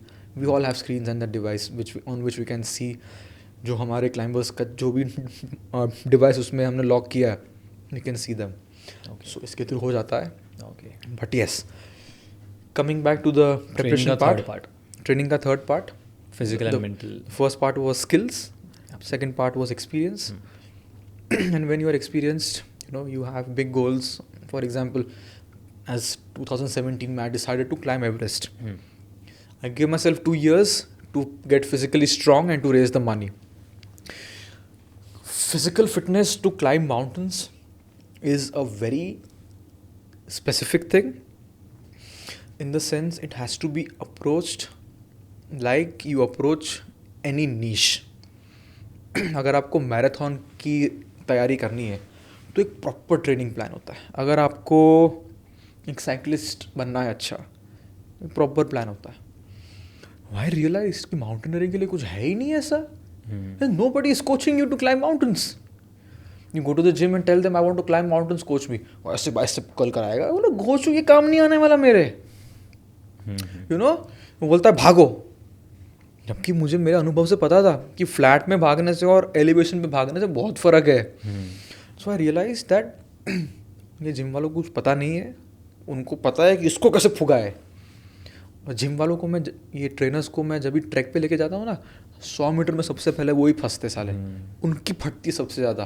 पहले 100 metre में फुगा के बैठे, real fitness तो है नहीं वो, real world fitness थोड़ी है वो तो 24 डिग्री में आप कंट्रोल टेम्परेचर में वहाँ तक ठीक है, फ़ोटो अच्छे आते हैं, एब्स दिखते हैं, यू नो, पटा लोगे आप किसी को ज़्यादा से ज़्यादा, और कुछ नहीं। रियल वर्ल्ड यूटिलिटी नहीं है जिम फिटनेस का। Bold statement to make, but it is true. I thought okay, मेरा जितना अनुभव है उससे मुझे अपना प्लान डिवाइस करने दो। सिंपल बात है, you get good at what you do. जितना साइकिलिंग करोगे उतना अच्छा साइकिलिंग करोगे, जितना अच्छा स्विमिंग करोगे उतना अच्छा स्विमर बनोगे। तो जितना टाइम माउंटेन में स्पेंड करूँगा ट्रेनिंग करते हुए, उतना फिट मैं माउंटेन के लिए बनूंगा। Absolutely. So all my training happened in Karjat region near Mumbai. I shifted my house there because I could not stay in Ladakh and raise money. Money is in Mumbai, for example, the nearest place from my home. We are blessed with Sahyadris. So Sahyadri is where I trained physically to climb mountains. Karjat में रहता था मैं, आज भी वहीं पे घर है मेरा. Maximum time I'm there. If I take you through a day, how it looked like training wise, I used to get up at 5 in the morning. From 5:30 onwards, I used to do some breathing exercises and some meditation. And after that, just at the break of dawn, I used to leave for a trek or a run in the mountains. So कभी कभी speed hiking करता था मैं, full push करके अपने आप को VO2 max बढ़ाने के लिए. VO2 max is your size of your lungs, capacity of your lungs, very simple भाषा में. Sometimes it was heavy backpack 25 kg के साथ load के साथ आप ट्रैक कर रहे हो धीरे धीरे for your leg power. Sometimes you are running in trails, long distance running, and in the evenings I used to go to the gym to work on the strength part.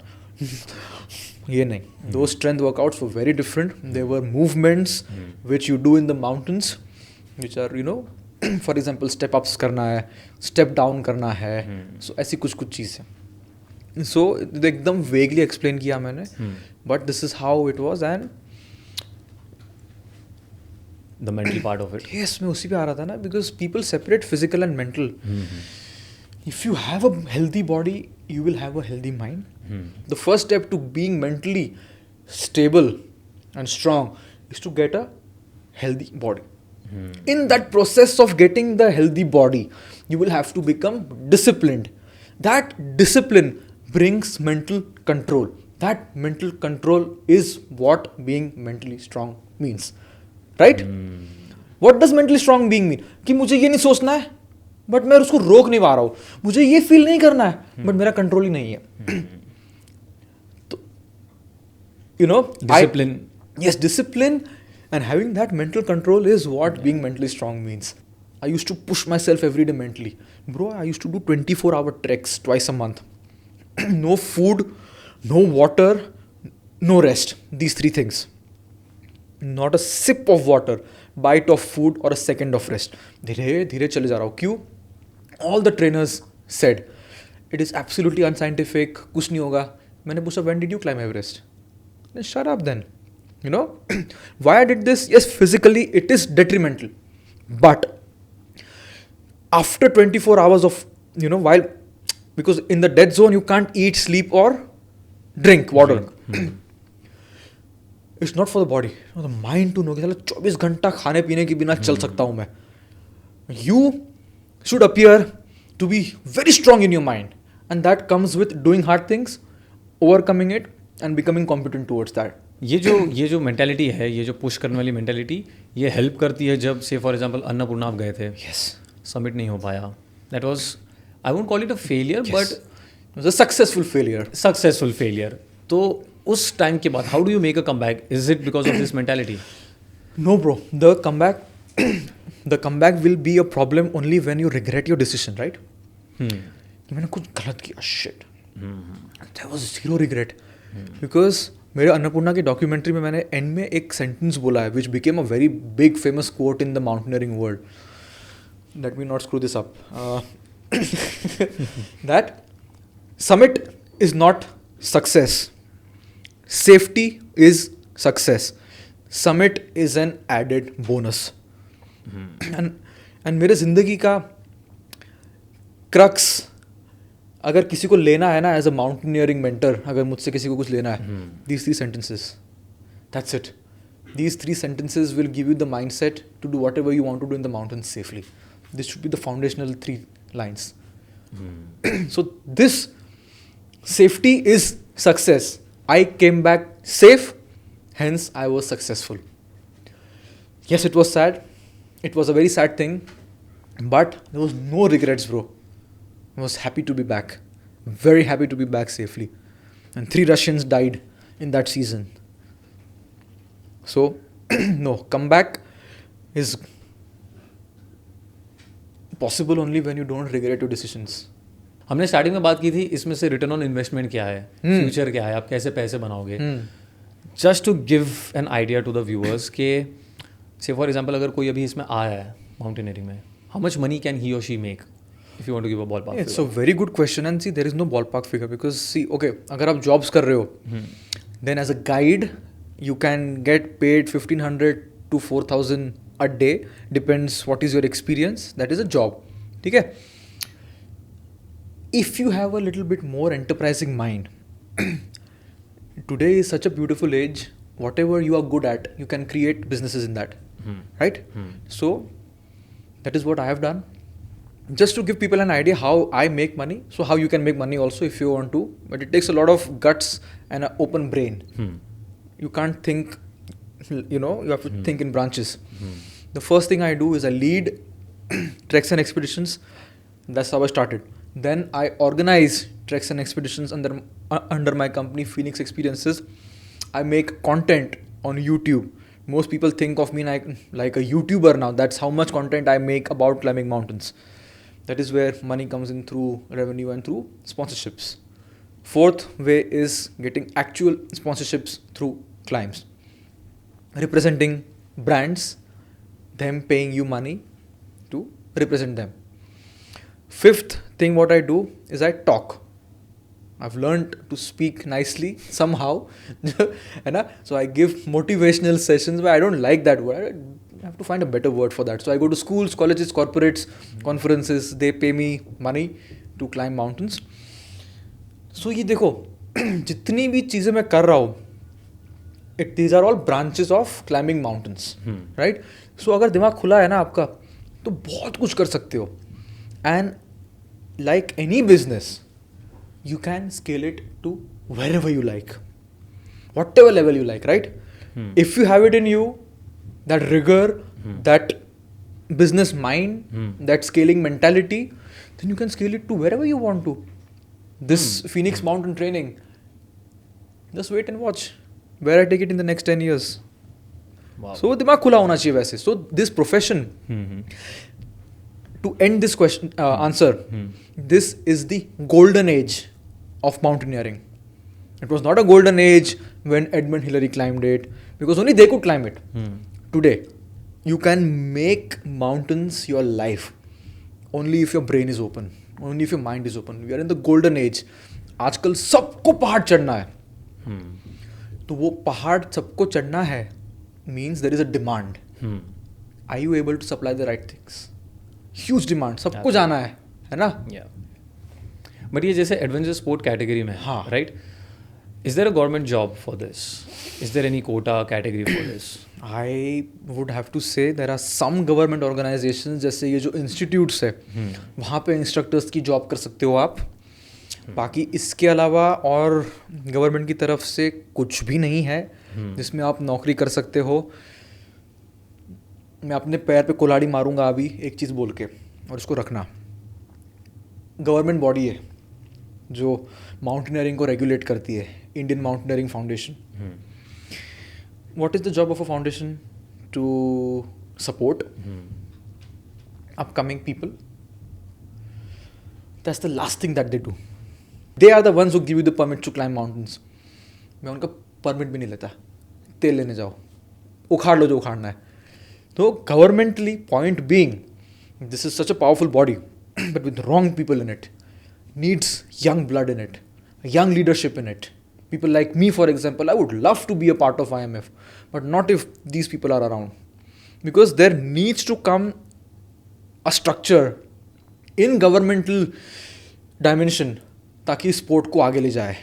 जब मैं पैसा मांगने गया था ना सरकार के पास, लॉन्ग स्टोरी शॉर्ट, पॉलिसी ही नहीं है, माउंटेनियरिंग को एज ए स्पोर्ट ही नहीं देखते वो लोग. बूम, तब मुझे मालूम पड़ा कि स्पोर्ट उसको गिनते हैं जिसमें मेडल्स आते हैं या अवार्ड्स आते हैं, जिसमें देश के लिए तुम मेडल लाए. ओलंपिक में क्यों इतना बड़ा वो तामझाम होता है? गोल्ड मेडल कंट्री में लाया. It's a good thing, beautiful thing. But this is not a sport which is a competition. You are not competing with anybody, but it's a sport in which हमारे as a sportsman इसमें our journey is no less inspiring than the journey of a Sachin Tendulkar sir और Virat Kohli. It's no less inspiring. So cricket क्यों बना? Because कहीं ना कहीं एक push था, सपोर्ट था, भले कम था बट था. कुछ भी नहीं है सर. IMF वाले जलते हैं मुझसे क्योंकि अपने दम पे मैं अभी कुछ कर रहा हूँ, उनके सपोर्ट के बिना कर पाया मैं. सो बहुत बड़ा चीज़ है. पहले तो गवर्नमेंट पॉलिसीज लाए इसमें, एंड सेकंड जो IMF है, इंडियन माउंटेनियरिंग फाउंडेशन, पूरा रिस्ट्रक्चर करे, यंग लोगों को लाए जिनका सोल डिपेंडेंसी IMF नहीं है. क्योंकि if you are dependent completely on the money you earn from IMF, then you will start doing dirty things. You are earning money from somewhere else, but you are dedicating your time in IMF to take forward mountaineering in India. Government coupled with corporate world, coupled with people like me who make content and educate people and inspire people, if these three forces come together, bro, we have the best mountaineers in India. हमारे पास हिमाचली लोग हैं, लद्दाखी लोग हैं, bro. If I've seen them in the mountains, if they have support, सारे mountaineering records 10 साल के अंदर अंदर तोड़ सकते हैं हमारे लड़के और लड़कियाँ. पार्थ, मैं इस वर्ल्ड में ज़्यादा एक्टिव हूँ नहीं, पर आज मैंने आपके थ्रू एक पूरी अलग ही दुनिया देख ली. Correct. Thank you so much यार for this, and I wish you all the best for your Phoenix experience. Thank you, bro. And thank you for your time. Thank you, Ashish, and you have been a wonderful host. As I told you in the break, that most hosts that I go with, they feel the need to show that they are also something. So they keep interrupting rather than listening. If flow में आते आते ही वो घुस जाते. You really gave me a space where I could really be open, honest, and you listened to me with real curiosity. and what you guys are doing at Tribal Box by bringing out stories of, as you guys say, real people, real journeys, right? Yeah. All the best, man. Thank you Keep so doing it. And next podcast, I hope to do it with you on the mountains somewhere. Absolutely. Let's do it. Let's make it happen, yeah? Absolutely. वो इनको बोल देना ये काटना मत, host वाली बात. ये काटना मत. जैसा मैंने स्टार्टिंग में कहा था और जैसा हम सब ने इस पॉडकास्ट में देखा भी और सुना भी, व्हाट अ जर्नी. पूरी कहानी में एक बहुत ही इम्पॉर्टेंट चीज़, एक बहुत ही इम्पॉर्टेंट एक हाईलाइटिंग पॉइंट है, वो है उनका ज़िद. ना सिर्फ पहाड़ चढ़ने के लिए, पर ओवरऑल वो जो मेंटालिटी है, वो जो माइंडसेट है, वो उनकी पूरी लाइफ में कहीं ना कहीं वो अप्लाई होता है. वो उनका जो एक जीने का जो ज़रिया है, वो मेंटालिटी है, वो माइंडसेट है. बहुत ही ज़्यादा, एज आई ऑलवेज से, मैं हमेशा ऐसे लोगों को मिलके बहुत ज़्यादा इंस्पायर्ड फील करता हूँ. एंड आई एम श्योर आपको भी ये बहुत पसंद आया होगा पॉडकास्ट, और आपने कुछ सीखा भी होगा इससे definitely. So thank you so much, and as I always say, please like, follow and subscribe to the Tribal Box. Thank you so much.